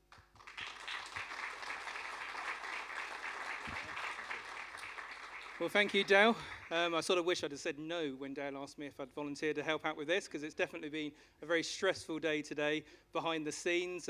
We certainly had some technical challenges early on, and apologies for that. But yeah, on the day, these live events are definitely something I don't want to have to repeat. But yeah, thank you, Dale, for that. But yeah, I just want to echo those comments, saying thank you to all the Steve that we've had. We've had camera Steve, production Steve, audio Steve, and myself and Dan, and between all of us up there, we've been really swimming as hard as we can to keep it all working behind the scenes to make sure that the live stream, what the people over in Riverside are watching, what everybody globally is watching, is really up to standard and really echoing the high quality of the speakers that we've had today to really show you the platform and make sure that what we present here at TEDx is really representative of the high quality of people we've got here. So yeah, really good to say a word from thank you to our team up there behind the scenes, and looking forward to the rest of the afternoon. So thank you very much.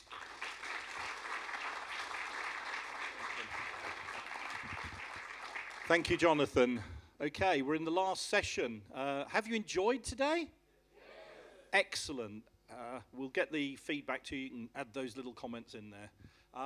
So what we've got now is our next speaker coming up. What's been great with this, I mentioned it earlier, is people giving input. So when we went out for speakers, we had lots of people writing in. But we also had a lot of people that put speakers forward, said you really should talk to this person. I mentioned Charlie earlier, who suggested James, which was great. 3 or 4 people all mentioned the name of this next speaker. So Emma at WRS was the first one to do it. And I think Cindy at Lifeline was another. John certainly at White Fibre was another, and there was more. And I thought, hey, there's enough people saying I should talk to this guy. Maybe I should just talk to him. I am so glad that I did. You will love every moment of his talk, his presentation. I won't say too much more because I want him to show you what he does and does so well. So I'm going to introduce to the stage Tim Sissons.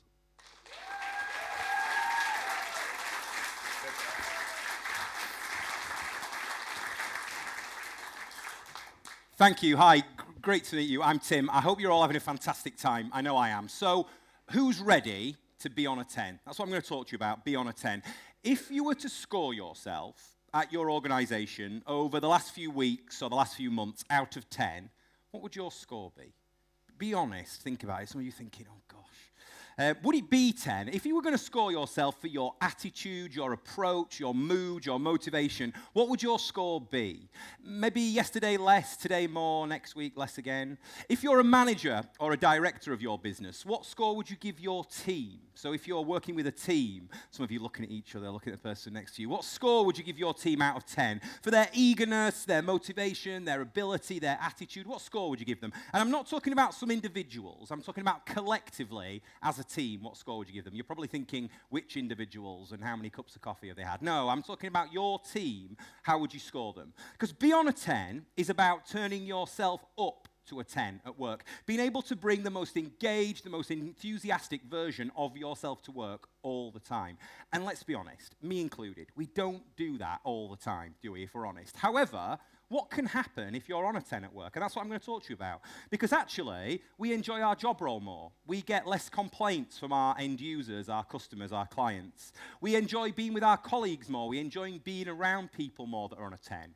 And actually, as managers and directors, it's so much easier to manage people that are on a 10. Now, I'm the head of training for a company called Into Action, and I get to work with teams and colleagues throughout this country and the rest of the world to coach and develop and talk to them about being on a 10. So what I want to do is, I want to do a test right now. What are we? So we're coming up to 3:10. In the room, we're going to find out who's on a 10, okay, right now. So what I'd like to do is I'd like you to think about that sentence that's on the screen right there, okay? And I'd like you to say it for me out loud, okay? I'll count to 3. So have a think about what that says. Are you ready? 1, 2, 3. Now, interesting. Some of you did that in a very British way, just sort of under your breath. You know, like when you have to introduce yourself to people at a wedding that you don't know. You know, it was a bit awkward. Some of you maybe whispered it to the person next to you. Now, all those of you that said it said opportunity is nowhere, unfortunately, you're not on a 10 today. Okay? You're maybe firing on a 6 or a 7. You're probably thinking, Tim's one of the last speakers, so I'm a bit tired. You're probably thinking, what on earth has been going on at my organisation when I've spent a whole day out here? You're probably thinking, what am I going to have for my tea tonight? But you're not on a 10, definitely not. However, all those of you that thought it said opportunity is now here, you're what I'm talking about. You're in my team. You're on a 10. Okay? You're a glass half full kind of person, not a glass half empty kind of person. You're able to seek the opportunity in things and put aside the negativity. Now, I'm joking, of course. It said both things. However, be on a 10 is about being able to find the opportunity and try and think about where we can say yes more than we say no, where we can say we can do something rather than we say we can't do something. You might have heard this said before, but are you a radiator or are you a drain? A drain just sucks the life out of everything, doesn't find any fun in anything, just always finds the negativity. Whereas a radiator warms people with their positivity. They warm people with their personality. I want to be on a 10, and certainly at work, I want to be a radiator. I know you do too. So be on a 10 at work. What does that look like? And how can we make sure that we're always on a 10? Well, after the last 2 years that we've all been through, it really feels like it's time to get a bit more positivity back into our work, doesn't it? With lots of colleagues, team members, myself included, spending the last 18 months not being customer-facing, as your teams come back to doing colleagues and customers, what are they going to be like? What's their level of attitude, approach, and motivation going to be like? Is it going to be on a 10? I don't know. And it's at this point that people say to me, Tim, I find it really hard to be on a 10 at work because I've got lots of external factors that stop me from doing that. Relationship problems, money issues, family problems. Well, guess what? You and I both. However, be on a 10 is about being able to think, as I cross that shop floor, I can change my attitude, I can change my mood, and I can turn myself up to a 10. It's a self-fulfilling prophecy being on a 10. Actually, your career takes off when you're on a 10. I meet people all the time and they say they want to be successful, or they say they want to be wealthy. The answer is, be on a 10. I find myself in the position I am today based solely on being on a 10. I knew really early on in my career that I wasn't always going to be able to match people for their brilliant schooling or their amazing qualifications or skills. I knew I wasn't always going to be the cleverest in the room. In fact, very rarely the cleverest in the room. But I did know that if I could be unmatched for my motivation, my positivity, my eagerness, my ability to get up and say we can do something, I knew that I'd be unbeatable for my motivation and my approach. At least I'd get a fair chance. And I find myself in the position I am today based solely on that. Be on a 10 has completely shaped my life and my career. Just about attitude. Just having the right attitude on a right day. Now, ultimately, it's at this point that people say to me, that's a real challenge, Tim. I find it really difficult. And you know what? It's totally fine to be Clark Kent behind the scenes. On your drive into work or when you're eating your lunch, the expectation isn't to be on a 10. But when we cross that shop floor and we meet our colleagues and we're with our customers, we can become that superhero that makes a difference every single day. And I know you can do it. Do you know how I know you can do it? Because we've all proved it. Did you interview for your current job role? Some of you thinking, gosh, that was a long time ago. Mine was definitely a long time ago. You might have interviewed virtually just recently. Doing an interview, you demonstrated you were on a 10. Do you know why? Because you wanted to land the role. It meant something to you. I guarantee if you're anything like me, be honest here. You turned up to your interview 5 minutes early to create a good first impression. You had your outfit all planned the night before, right? And then you're walking through the office and you're smiling at people and shaking hands, and the interviewer's asking you about all your positive attributes, and you're talking about all the great things you can bring to the role, and tell them about the time you explored India and found yourself. You know, you do that. Okay? And then they say to you, have you got any weaknesses? And you say, oh, if anything, I work too hard. I know. I've been there. I've seen you. I've been there. Okay? Are you still being that person today? Because if you're not, you missold them something. False advertising. I want that person back. Be on a 10 is about doing the right thing on a difficult day when no one's watching. There's a direct correlation that I find between businesses that have fantastic internal service and businesses that have fantastic external service. Businesses where people enjoy going to work, people are on a 10, they love working with each other, they love working for people, they love working with their clients. Those positive emotions are nearly always felt by the end user. Someone once said to me, if you love your job role, you'll never work a day in your life. And I've tried to live by that, and be on a 10 has really helped me do that. So how do we do it? Well, I'll tell you how I do it. I'll let you in on my secret. I imagine a mini version of me, okay? Now, that would be really nice, because I'm 6'4" and 18 stone. So a mini version of me, I'd actually get shoes that fit and, you know, be able to fit in a plane seat a bit easier. But if I imagine a mini version of me kind of holding me to account every single day for my attitude, my approach, almost like a mirror, something that's following me around work, sort of saying, think about your attitude, think about your approach, I guarantee you could start notching up from that 6 to that 7 towards that magical number 10. I guarantee you could. Now, you might have heard it said before, but 7% of how we communicate comes verbally. That's through our verbal communication. And 93% comes non-verbally. So that's all our body language, our facial expression, me doing this with my hands, all those things. But that doesn't mean that the 7% isn't important. In fact, it's really important to how we communicate and how we be on a 10. Using our positive verbal cues, saying you can more than you can't, saying yes more than you say no. Now, I'm from the north of England. And in the north where I come from, we have a saying, it's called a fun sponge. You know, someone who just like sucks the fun out of everything.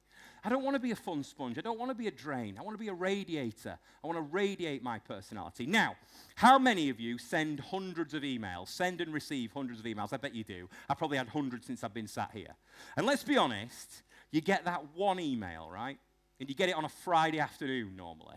And it's in caps, and it's got exclamation marks, and it's got red bits in it, and you think, oh, this person's been a bit shouty and a bit rude. And if you're anything like me, what you do is you fire back a shouty and rude email to them, and then you sort of wait for the response. Let's see what's going to happen. That's not be on a 10. Be on a 10 is write the email. You should write the email. It's cathartic. It gets it out your system.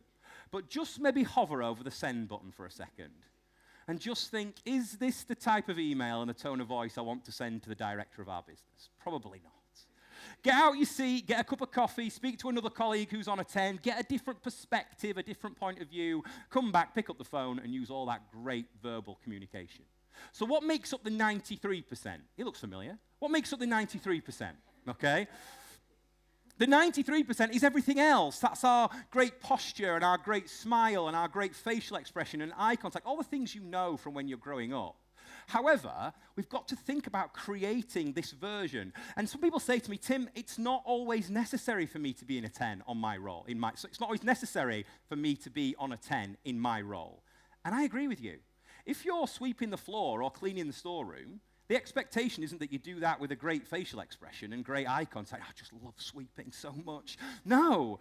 However, when we cross that shop floor and we are with our colleagues and we're with our customers, we can turn ourselves up to a 10. Now, just imagine the difference that could make to your organization. Every single person with a positive attitude, every single person with great verbal communication, great non-verbal communication, what would that do for your environment? What would the culture be like within your business if everyone could do that? How would that positively affect everyone's mental health? For good, definitely, okay? And actually, I was thinking in my business, now I know what you're going to say here, the artist has been very kind on my hair situation. So, however, I was thinking, what does it look like in my business? And for me, simply, it's someone who can turn up on time with a smile on their face, with a great attitude. They can infuse others, they're motivated. And then with those core Be on a 10 foundations, we start adding skills. So we start adding training, and we start adding management support, and then we build a brilliant team.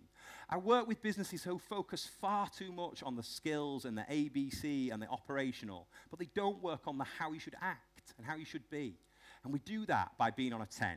And I would almost add to every single person in your organization that everyone is going to be a director of first impressions. That sounds grand, doesn't it? I am the director of first impressions, okay? Well, actually, what does that mean? Well, it takes about 3 seconds to make a first impression, and you never get a second chance to make a first impression.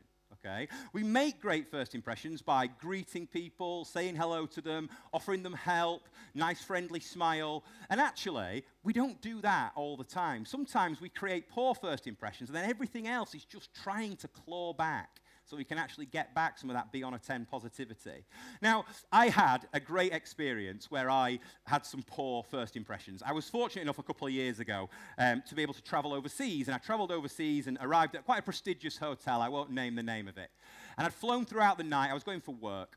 And as I arrived, I came to the front desk, and the person on the front desk, guys, to say it bluntly, was not on a 10, okay? They had certainly worked a long shift. It was the middle of the night, and as I arrived, I said, it's Tim Sissons, I'm checking in, and all I got was floor 3, here's your key, I need your passport. Okay, Not a great first impression, but never mind. I wasn't looking for a big, long, drawn-out conversation because I was pretty tired, but just something. You know, hi, thanks for choosing us. I hope you've had a safe journey, but alas, it didn't come. So anyway, fairly disgruntled, I take my bags into the lift, and I go up to my room, and I'm in a bit of a weary state, and I open the door to my room, and the room is completely dark, but the TV's on.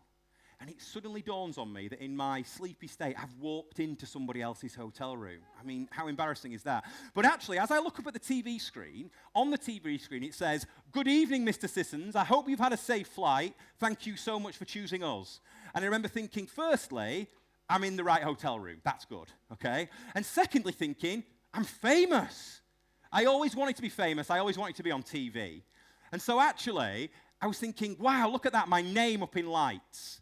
And once I'd actually calmed down, it dawned on me that that organisation, they'd spent all their time and effort and money on fancy editable TV screens that could create great first impressions.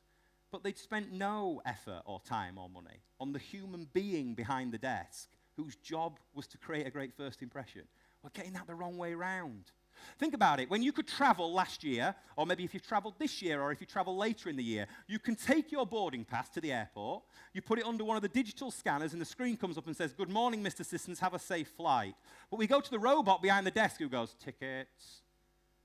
If we're not going to be a director of first impressions, and we're not going to be on a 10, we're beginning to make ourselves obsolete.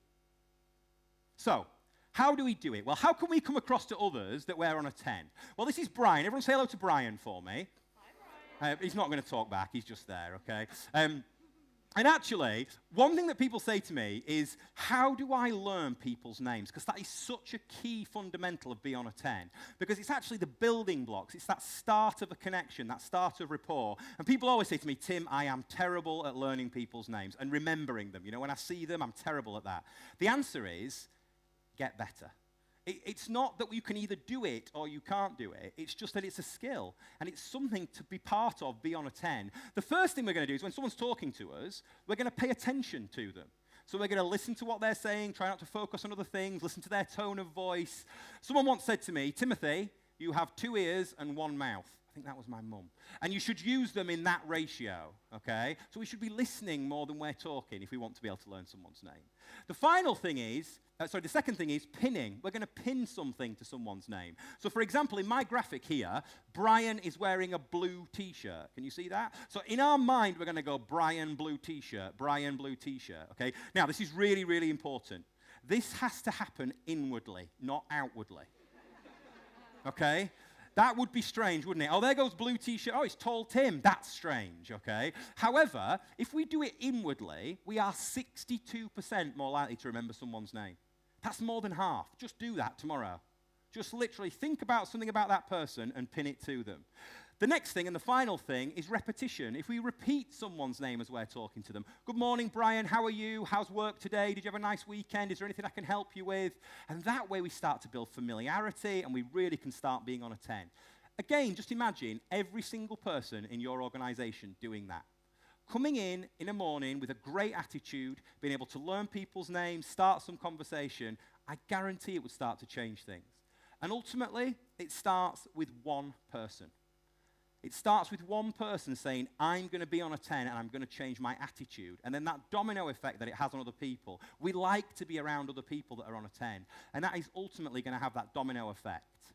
So, in short, what I've been talking to you about, we won't always remember every operational transaction we have. You know, you won't remember the food you were served in the restaurant. You won't remember how much money you saved on that new car. But if there's a personality within the transaction, if there's somebody on a 10 within that transaction, you'll remember it for years to come. If there's somebody who can learn my name, learn my children's names, we can have a bit of a laugh and a joke, we start to build some rapport, that the remembering and the fact that we will go back to that person lasts much long after the transaction. Be proud to be on a 10 at work. Be proud to work with other colleagues that are on a 10. I work with some fabulous colleagues that are on a 10, and I'm really proud to do so. I'm really proud to be able to share the Be on a 10 message with you guys today. So I guess in summary, if not now, when? Well, if not now, when? Be on a 10. Why not? Why not? What's the worst that could happen? Give it a shot and see what happens. Be on a 10 when you go to work tomorrow morning. Be on a 10 when you go home tonight. Be on a 10 when you go out with your friends at the weekend. And just watch the difference that can start to make. The difference that can make for your colleagues, the difference that might make for your organization, the difference that might make for your friends and family and their attitude and their mood. But most importantly, the difference that being on a 10 can make for you. And I know it can, because it did for me. Thanks ever so much for listening to me. It's been a real honor. I've been Tim. I hope you enjoy the rest of your day. Thanks a lot.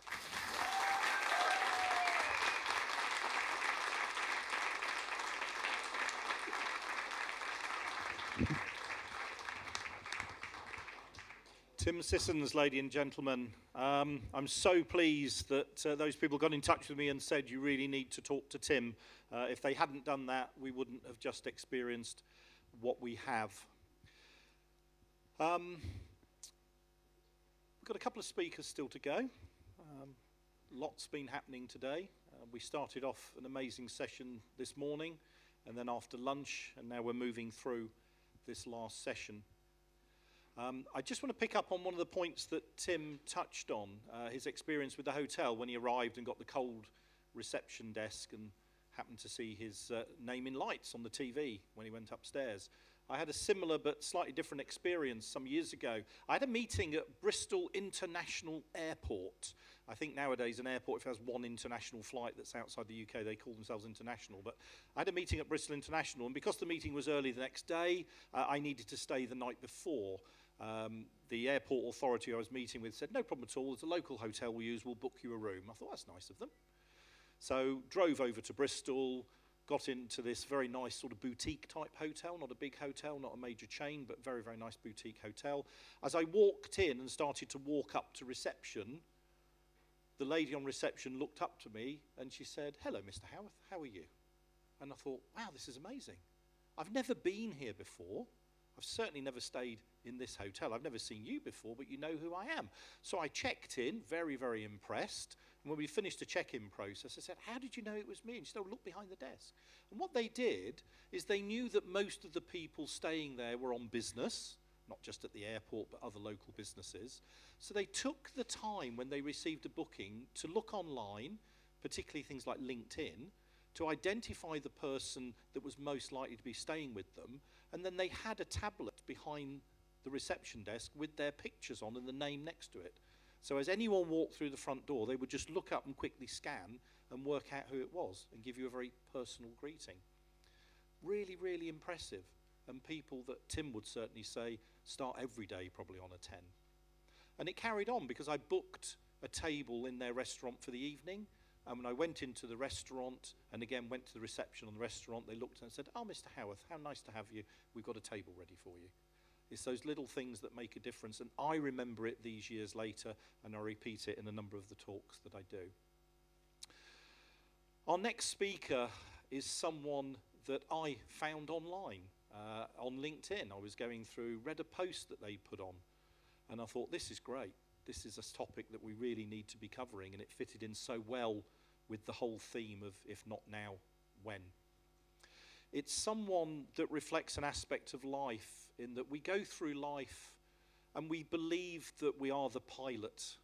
We know where we're going, something that James kicked off with. But sometimes things hit us from left field that we don't know about. Often the things we worry about, we don't need to. The things that happen in life that divert us from our path, we generally don't know about, and they suddenly happen. So for this person, it was a really horrific accident they had, and it was a life-changing accident. But it's something that they provided focus on, and it gave them a realization that people with disability were not well serviced online. Websites were not that friendly for people with disability. So they took on a very simple mission: to change the world one website at a time. They started a business and focused on that topic and have been highly successful with it, working with a lot of great names. They created the world's first fully accessible, mobile-friendly and tablet-friendly website back in 2011. They've won awards for their work since. Very highly acclaimed. The insights they give are things that we wouldn't normally see or even start to understand. So what I'd like to do now, with great pleasure, is introduce Clive Loseby. Pleasure up there.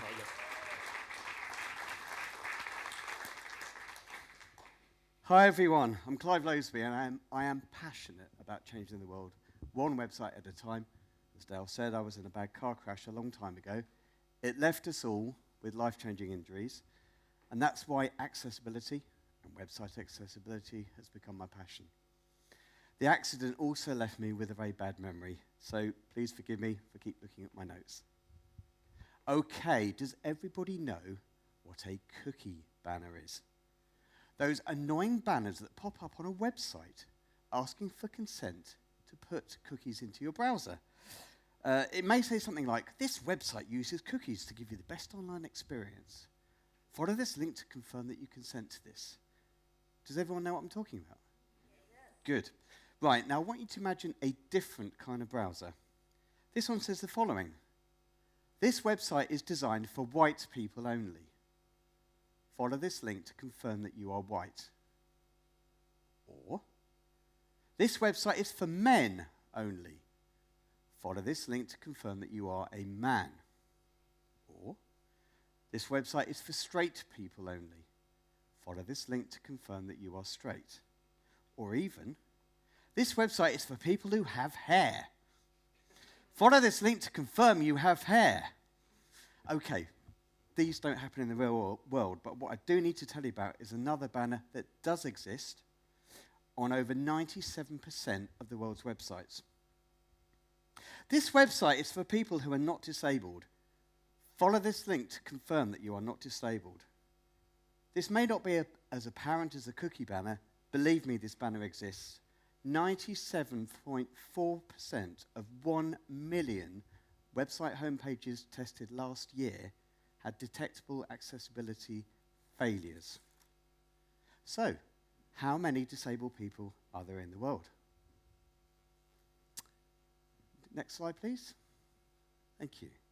In 2010, the World Health Organization estimated that 1 billion people on the planet live with some form of disability, with over 110 million having highly significant difficulties in functioning. We are talking about a lot of people. They also would like to use the web as much as you or I do. They also want to become your customers and spend money with you, if you make it possible for them to do so. The title of this talk is a direct quote from somebody I met last year. She works in health, safety, employee well-being, and has done for 20 years, so she has a real understanding of inclusivity. Lovely, caring person, but she just could not understand how blind people could use the internet because they couldn't see the screen. I explained to her what a screen reader was, and she got it. A screen reader, by the way, is a piece of software that reads out the content of a website using a computerized voice. If you're blind, you can't use a mouse because you can't see where to put it. So you will use your keyboard instead in conjunction with the screen reader. It's not that easy to do, but cookie banners make life so much worse. And in some cases, they actually prevent blind people from accessing the website beyond it. We are in the year 2022. The first set of guidelines for websites to help ensure that they met the needs of disabled people were released quite recently, actually. In 1999, a mere 23 years ago. Yep, I'm not joking. All the information has been available to everyone since then. It is also a legal requirement in most countries, but above everything else, it helps every business and every organization become more inclusive. And yet, 97% of websites contained detectable accessibility failures last year. Think of a website as a building, it becomes even more obvious. After all, websites are physical buildings. They're your window on the world, aren't they? Legislation for access to physical buildings has always made allowances for very old buildings, where it's simply not possible to make them fully accessible for people with disabilities. We all understand that. So actually, I think it's perfectly fair that you shouldn't expect a website over 23 years old to cater for disabled people either. I'm actually not sure the last time I went on a website it was over 23 years old. But what about 5 years old? What about 3 years old? What about last year? This year? Typically, websites get replaced every 3 to 5 years as a new one is built to cater for the latest trends. Is it really okay that websites that are recently built are still inaccessible for disabled people? If not now, when? Okay, so what does accessible web design actually mean? Please take a look at these doors. They both go into the same building. Both sets of doors have level access. The door on the left slides open automatically as you approach it. The doors on the right have to be pulled open. I would like to ask you all a question, and if you're able, I would like you to either raise your left hand or your right hand in answer. Imagine you're in a wheelchair and you want to enter this building. Which of the doors do you think you would be most likely to use? The automatic doors on the left or the heavy doors on the right? Could you please raise your left or your right hand accordingly? Wow. I think it's fair to say the consensus is on the left. Interesting. Okay, now, instead of being in a wheelchair, you're using a walking frame. So you can walk, but you need to have both of your hands on the frame. Which set of doors do you think you would be likely to use now? Could you raise your hands if you're able to? I'm really surprised. Everyone's going left. Okay. Right. Now, you're pushing a child in a pushchair. So you can walk quite normally, but you've got a pushchair and both of your hands are on it. Which set of doors now? Left or right? I'm staggered. Okay, final example. Let's assume that you've actually gone in through the doors on the right. You're coming out, you want to come out of the building, but you've actually got boxes of files under both arms. Which set of doors would you go then? Yeah. I'm really staggered. In pretty much every example, pretty much everybody raised your left hand. Why was this? After all, you're free to choose which door to use in each time. Why would so many people go for an automatic door? Maybe because it's easier. Nobody's forcing you to use it. It's there as an alternative to the other doors. Accessible web design is exactly the same, offering people with different needs alternative ways of using a website to get the same information. Most countries around the world have anti-discrimination laws, and websites fall under these laws. However, for me, it's not about complying with the law. It is about becoming more inclusive, more welcoming to everyone, regardless of their ability or their disability. Disabled people have money to spend on your goods and services, and if they can't spend it with you, they'll go and spend it with somebody else. So, what should you do with regard to your own website? Well, you need to have two things. You need to have an audit of your website, and then you need to put an accessibility statement on your website. I'll explain what I mean in this photograph. This hotel, it's a beautiful building. There's downstairs seating, there's upstairs seating. There's beautiful staircases everywhere, but unfortunately, there isn't a lift. The restaurant itself is run by an outside catering company. It's not their fault there's no lift. It's not their building, they're just renting the space. However, if you're in a wheelchair, you can't use the upstairs seating. But if there was a sign near the entrance saying something like, "Patrons in wheelchairs, please note that although we've got upstairs seating, we do not have a lift. However, we do have some reserved seating for you with extra turning space and raised tables." The thing about raised tables, if you've ever been in a wheelchair and you try to go into a restaurant anywhere, you can't quite get under the table. Easily fixed, just put them on some small wooden blocks. Anyway, if you just put up that sign, is somebody in a wheelchair who reads that sign, are they going to feel more or less included? The cost of doing this is almost nothing, but the effect is huge. It's not the catering company's fault there's no lift. They've just gone out of their way to offer an alternative, despite the limitations of the hotel.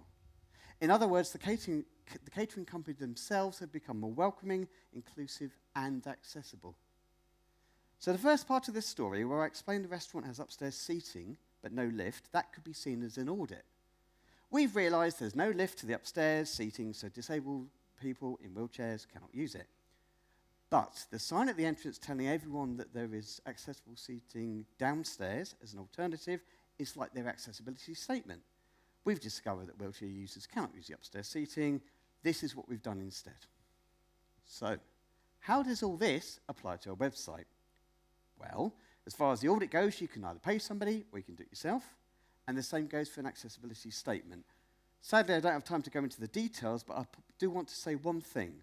Make your accessibility statement real. What do I mean by this? Simple. I see website after website with an accessibility statement that begins with a slightly pompous tone, and it says something like, "We fully care about people with disabilities. We want to ensure that everyone's able to fully utilize our website. It meets the following standards, blah, blah, blah." I don't actually really care what you say. If somebody can't use your website, they can't use your website. I've got an idea. Why not instead use this as a wonderful opportunity to reach out to disabled people? The first line of your accessibility statement could be something like, "We're aware that there's some problems with our website that might make the experience more difficult for visitors with disabilities. But if there's anything that we can do to help you, give us a call." There's the phone number right there. "Follow this link to send an email." There's the link right there. Or fill in the contact form. Right there, you're reaching out to them. Just by doing that, you're being inclusive. You're going the extra mile, and it speaks volumes about your ethos as a company. By the way, if you do have accessibility issues with your website, you should give a time frame in which you're going to get them fixed, or at least explain that it's not possible on grounds of cost. It isn't about being perfect. It's about being honest. Okay, I'd like to finish by telling you all about a very simple test that you can do on any website to find out if it has a basic level of accessibility. Anyone can do it, and I call it the tab test. If you're on a website, there will usually be a row of page navigation buttons along the top. As you move your mouse over them, they will light up in turn, and any subpages will appear as a kind of drop down, and they may also light up as you move the mouse over. In other words, just by moving your mouse, you can go to pretty much any page on the website with a single click. Do we all understand that? Brilliant. If you're blind, as I've said, you can't use a mouse. Instead, you use a screen reader and a keyboard. If a website has got a basic level of accessibility, you should be able to select every page and subpage by repeatedly pressing the tab key. Not only that, each one should light up in turn, just as if you were using a mouse. Not everyone who is visually impaired is completely blind. In fact, most of them have some form of limited vision instead. So having page navigation light up as you tab through them helps them know where they are. So next time anybody here is on a website, just start pressing the tab key. If you do not see all the pages and all the sub-pages light up in turn, it's failed the test. Please drop them an email informing them that because their website does not meet that basic level of accessibility, it's failed this test and they really need to do something about it. If they want to know more, they can do a quick internet search, and actually it's fairly easy to fix. If you guys joined with me in doing this one simple thing, we all will truly be changing the world one website at a time. Thank you very much.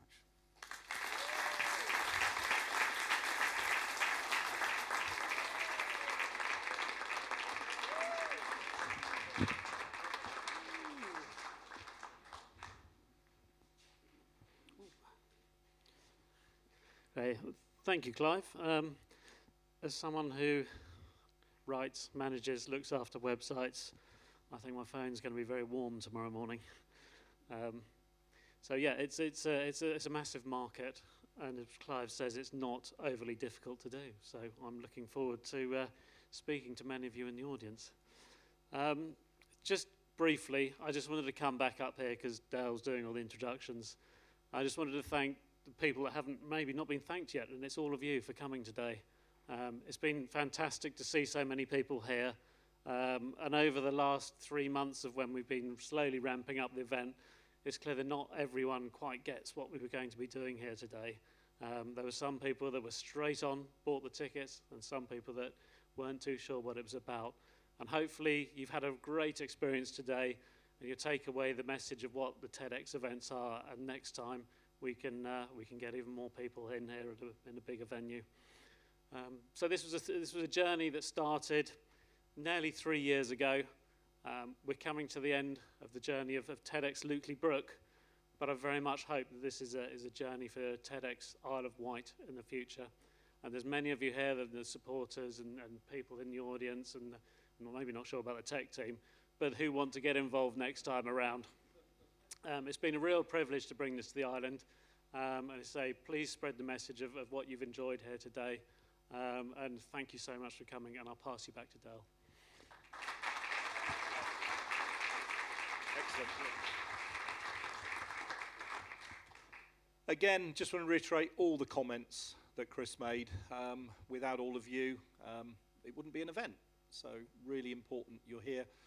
You've seen what the event's about, so hopefully you'll be our ambassadors going forward to tell other people about how good these TED events are and how people really need to get involved and behind them. We've seen that from our sponsors, our supporters, and so many other businesses that have contributed so much. I think we've had a pretty amazing day. Would you agree? Yes. Excellent. You know, we started off this morning, few introductions. Beth Brookfield. How good was Beth? Please follow her on Spotify. Great talent from the island that's going to do amazing things. We followed that, and then we had James Green. James was absolutely brilliant. Mart, who we all know, of course, from T-Mill, Rapa Nui, talking very much about what they've achieved with circular economy. And then Tina Jennings, someone that some of us knew, talking about this move from the urban jungle and how things have really started to change. Then we had Josh, someone that's achieved so much, narrated by Tom in his own words. So really important that that came across. We've had good time in the conversation area, not just over lunch, but again, as we moved into the afternoon and after the afternoon session. We started that afternoon session with Kim Davis, really inspiring, got everyone motivated, got over that sort of food coma that people seem to struggle so much with.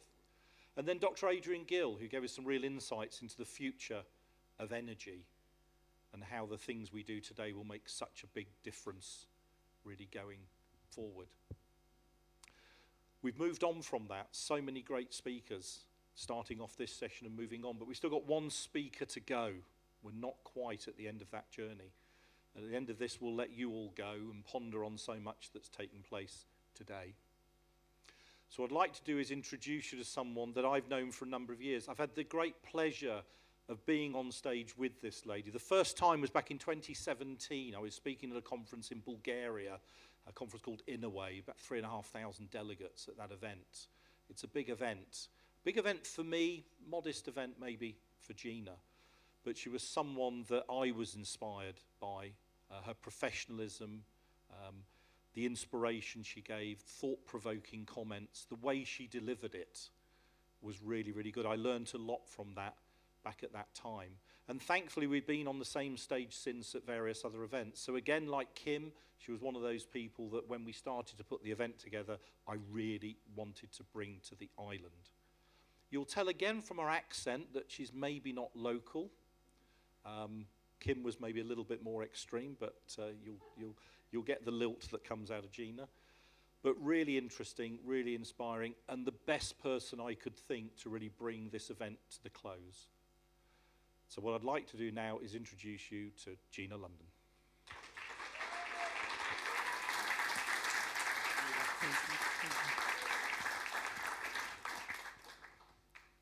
Thank you. Hi.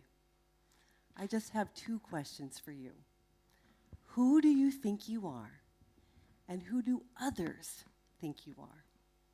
I have the privilege of working with top-level corporate executives all over the world, and these are the two questions that I ask them because it's the way that I kick off any coaching engagement, because sometimes they battle with me around an idea, a word that I want to explore together with you right now, and that word is authenticity. Authenticity. Who's familiar with the term? Yeah, it's a word I'm hearing more and more these days. It's like the buzzword of all buzzwords. You know, surveys show that people say authenticity is one of the top traits they look for in a leader. And apparently you're all showing your authenticity with all the zillions of posts on TikTok and Snapchat and Instagram. But that's great. However, what does authenticity even mean? Some say being authentic is just being honest. Bring your whole self to work. Be yourself, right? I mean, recently I was working with a group of executives around how to better connect with their clients, their customers, their colleagues, their employees. And one guy said, no, I don't want to do any of this. I want people to get to know the real me. I'm authentic. But this version, this idea of take me or leave me as authenticity, in my opinion, is a big stop sign to our growth. You can be so many versions of yourself. For example, this is me just last Saturday hanging out, having pizza with my daughter, Lulu, and our dog, Pepper. Sometimes I confuse them and call my dog Lulu and I call my daughter Pepper. But anyway, this is a version of me. This is also a version of me standing before you right now. The real me is not take me or leave me. The real me, the authentic me, is which version of me is going to best connect with a particular person at a particular time. And that is not an opportunity to be a stop sign. It's an idea to be a go sign. So here's the version of authenticity, the definition that I share with my clients that I look forward to sharing with you right now. And that is simply this. It's drawn from psychology, and it states that the authenticity of a person is connected to the degree of the consistency of their actions as they're connected to their inner values and their desired outcomes. Your authenticity, then, is the consistency of your actions connected to your values and your desires. So that's the myth of authenticity. It's not a stop sign. It's a starting place. It's a go sign. It's a grow sign. So here's a little story about me. I grew up in a tiny town called Farmland, Indiana. Now, it really is the name of the town. It's not just the description of the area. And as you can imagine from that name, there are more cows and pigs than there are people. There's not one single stoplight in the entire town. And the tallest building, when I was a little kid, was, and it still is, the grain elevator. And I moved there about many years ago when I was 7 with my family from a bigger town near Chicago. And now my parents, they were like city folks, but I was country. And I sounded country. For example, the name of my favorite teacher when I grew up in Farmland was spelled like this, but I pronounced it like this, Mrs. Worschler, because I was country. And at that same time, I had a dream about becoming a TV reporter. I had a dream about sharing and telling people's stories and going to the far-flung places around the world where the headlines were made. But the only place that I was going at that time was back up to that bigger town near Chicago with my mom when she wanted to visit her best friend Sharon and family, because Sharon owned a beauty salon. And so we'd go up to visit family, and we'd also get our hair cut for next to nothing. And while we were there at the salon, my mom and Sharon had this lovely little routine that they would do. My mom would look over at me and say to her best friend Sharon, "Isn't that such a lovely little country girl that I adopted?" And Sharon would say, "Yeah, her accent sounds great. She sounds like a hillbilly. She should have a little stalk of wheat in her mouth." And I'm standing there going, "I can hear you. I can hear what you're saying." But I remember thinking back about that time and realizing then that if I really wanted to become a TV reporter, let alone a network CNN journalist who stood outside in front of the White House reporting live, that I pretty much couldn't say the name of the nation's capital the same way that I described and pronounced my favorite teacher, Washington. I needed to grow, to develop, to change. But here's the thing, you don't have to change everything. You can make choices about the things that you want to keep and the things that you want to evolve. And this is important. So when I went to college, yes, I did work on softening my farmland accent. But I also made deliberate choices. It's all about choice. I made deliberate choices about the values that I learned from farmland that I wanted to keep. For example, I learned that taking a warm casserole to a friend when they're hurting is a nice thing to do, like so many of our neighbors did when my dad, who was a corporate pilot, died alone in a plane crash 2 weeks before Christmas when I was 11. And later, when I was 14, and I snuck out to the disco when my mom told me not to, I learned that other parents will rat you out because it takes a village. Authenticity, then, is choosing your values purposely, thinking about your desires and your desired outcomes, and then developing yourself purposely from the outside in. And this is not the opportunity to think about yourself as a stop sign. It's a go sign. But first, how do we do that? Well, let's be honest and acknowledge how most of us currently live our lives. See that little boat? That's you. You're in the sea. There's no oars. There's no paddles. Most of us, the way that we behave when we think about our connections with our families, with our careers, with our lives, we're floating pretty aimlessly.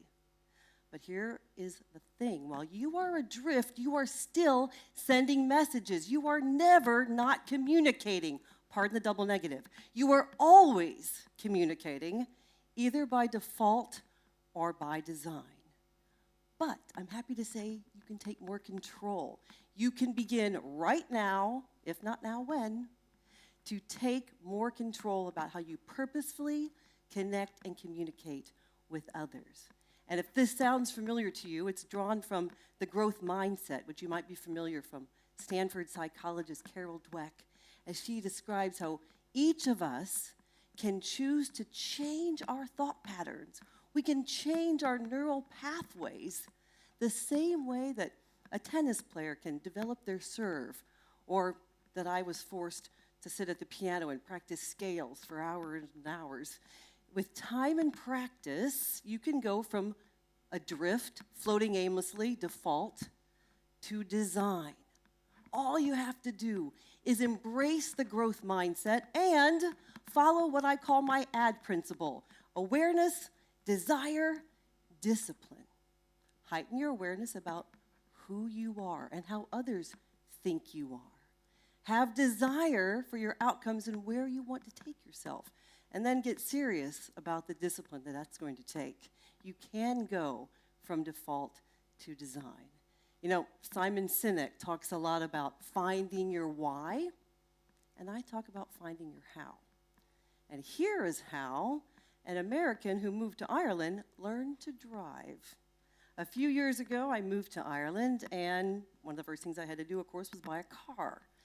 So I went to the dealership, and he gave me the keys and said, "There you go." And I'm like, "Whoa, wait a minute. I'm an American. I've only driven on the right side. Every single part of my being drives on the right side. I think on the right side." And he says, "Oh, you'll be grand. Just take the steering wheel in 10 and 2 and get out there on the road and think about keeping your body on that white line in between the road." And I'm like, seriously? Okay. I have the awareness. I know I got to change. I have the desire. There's no other way to get around. So I got to tell you, I gripped that steering wheel, and I came up to my first roundabout that you guys are all so fond of here, and I did everything in my being. The default in me wanted to go like this, but I moved with discipline over to this. You can go from default to design. And I'm happy to say that if any of you come and visit me in Ireland and you get on the roads, you will be safe, because I've unlearned and I've relearned. And now I'm excited to share with you 4 quick ways right now, if not now, when, that you can adopt immediately to begin to become a more purposeful connector and communicator. Ready? Okay. I call them my ABCDs: appearance, behavior, content, delivery. First one, appearance. We send a message about ourselves to others in about the same time that it takes for our eye to send a message back to our brain. It's like a nanosecond. And that isn't judging. It's simply the way that we make sense of each other. So examine your clothing, your accessories, your grooming, all of it. Who are you planning to meet with? How do you want them to feel valued, respected? Do you want them to hire you? Do you want them to connect with you, to promote with you? Do you want to establish trust? This is not a call for everybody to be copies of each other, but it is for us to make informed choices, because our appearance does teach people how they think we want to be treated.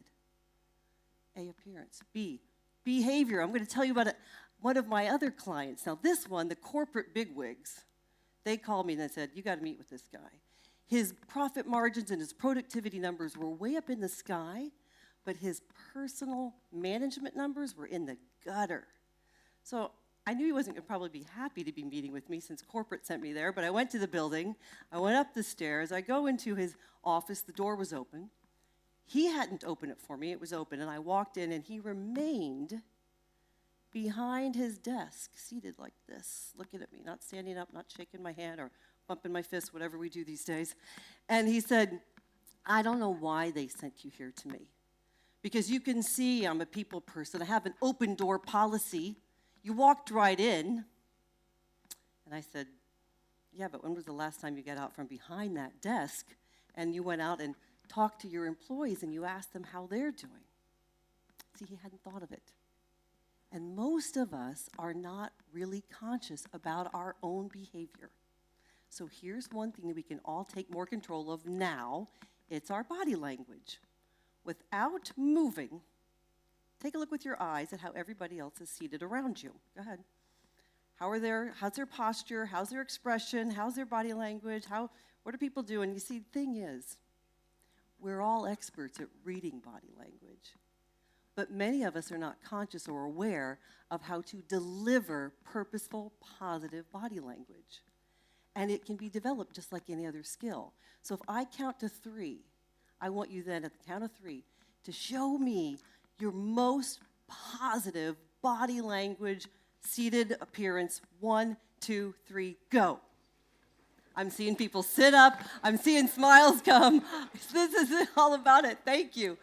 Sitting up, leaning in 30 degrees, and yes, that smile. Those are ways that we can show that we're supportive, we understand, we're in agreement, and guess what's great about it? It doesn't just send that message to others, it sends it back to us. So the next time you're in an in-person or a virtual meeting and you find your focus slipping, sit up and smile. Now back to my client who didn't smile. Remember him? I asked him if he would please just deliver a couple of paragraphs as if he were talking to his employees, and I put him on video camera. Then, of course, you won't be surprised when he did that. He didn't smile at all. Then I asked him to do it a second time, and this time I said, smile like you feel your face is going to crack. And he said, I hate this happy, clappy stuff. But he did it anyway. And then I played that recording back to back, both of them, for him, with the sound off. And he took a look at the first one, and he acknowledged, I don't even like that guy. And then he looked at the second one where he thought he'd been smiling a lot, and he said, I realize I can even smile more. And so you can all try this too, not now, after the talk. Grab your phone and just record yourself saying a couple of paragraphs about your work. Then turn that sound off and watch it back. Do you like you? Would you want to listen to you? Think about how you can explore raising your eyebrows, doing that smile, looking enthusiastic. We can send so much message to other people without even saying a word. I'm happy to say, after he did acknowledge, we worked together for about another 6 months. There were other behavior modifications, but he's one of my best testimonials to this day. You can go from default to design. Appearance, behavior. The C is for content. 2 quick words. Words matter. 2 thoughts. If you're super informal and you might swear or curse a lot and you're junior, you might be reducing the amount of acceleration you'd like to get some promotion. And if you're senior, you might be reducing the opportunity for you to be leaving a positive, lasting legacy. On the flip side of that, if you are overly formal, or you are super tech speaker, academic speaker, businessy jargon, you're probably not connecting with people who are new hires, are outside your company, or not a part of your organization, or your university. Your words then should be directed to your audience. Be heartfelt, be colorful, be conversational, be real, keep it simple, and above all, have some fun. Appearance, behavior, content. D is my favorite area. Remember that little girl from Farmland? While I worked at softening my accent, delivery, I also learned, is like learning to play an instrument like I learned to play the piano. You can change so much about the way you communicate through the sound of your voice, like learning to play an instrument. If you, again, get out your phones, not now, later, and now do another couple of paragraphs about the work that you do. This time you've already powered up your body language, so it's super positive, and now you're looking and listening to your vocal variety. Think about how you can project, you can enunciate to be more clear and easily understood. Have fun with rounding out your vowels if it's a particularly motivational part of what you're saying. Or think about being crisp with your consonants if you're really trying to drive a point home. But explore your range. Have fun. There's so much that we can do once we think about how aware are we of how we communicate. What's our appearance, our behavior, our content, our delivery choices? Our attitude, our connections are a choice. So there you have it, my fundamentals, my ABCs, how anybody can better connect.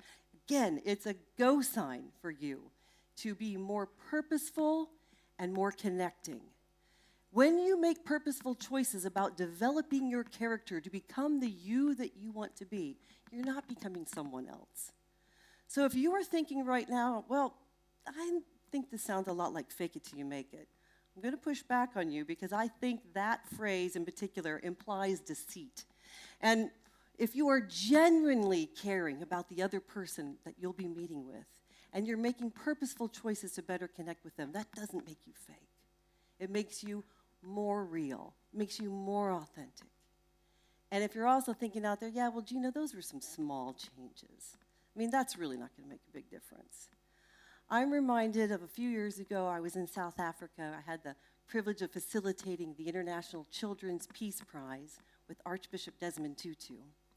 And he said, if you think you're too small to make a difference, think about the last time you were stuck overnight in a room alone with a mosquito. Take it from this girl from Farmland. Your self-acceptance and your self-understanding is meant to live in harmony with your self-advancement and development and improvement. You're in that boat, but now you have oars and you have paddles. It is your choice to begin to heighten your awareness, identify your desire, and start thinking about disciplining yourself to begin to design the you and the life that you want to achieve. Thank you so much.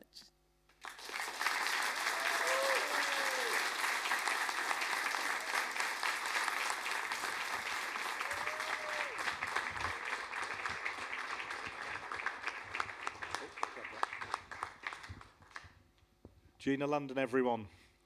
What a great, great way to end the event. Oh, tangled up. There we go. Well, we're there. Got to the end of our journey today. Everything ran pretty much like clockwork. Everything ran to time, which is good. Live stream's been very successful. Lots of great feedback. Not going to say too much more. Just a big thank you again to Chris for working so hard with me on this, to Jonathan, Steve, all the rest of the team, Dee for all the amazing work she's done on hospitality and working with all the speakers to make sure they were side of stage when we needed them to come on. It's been a great day. We have absolutely loved it. What I would say is, as you leave, if you want to stand on the red carpet and have your photo taken, please do. Another great memento. Maybe one day you'll be a TED speaker.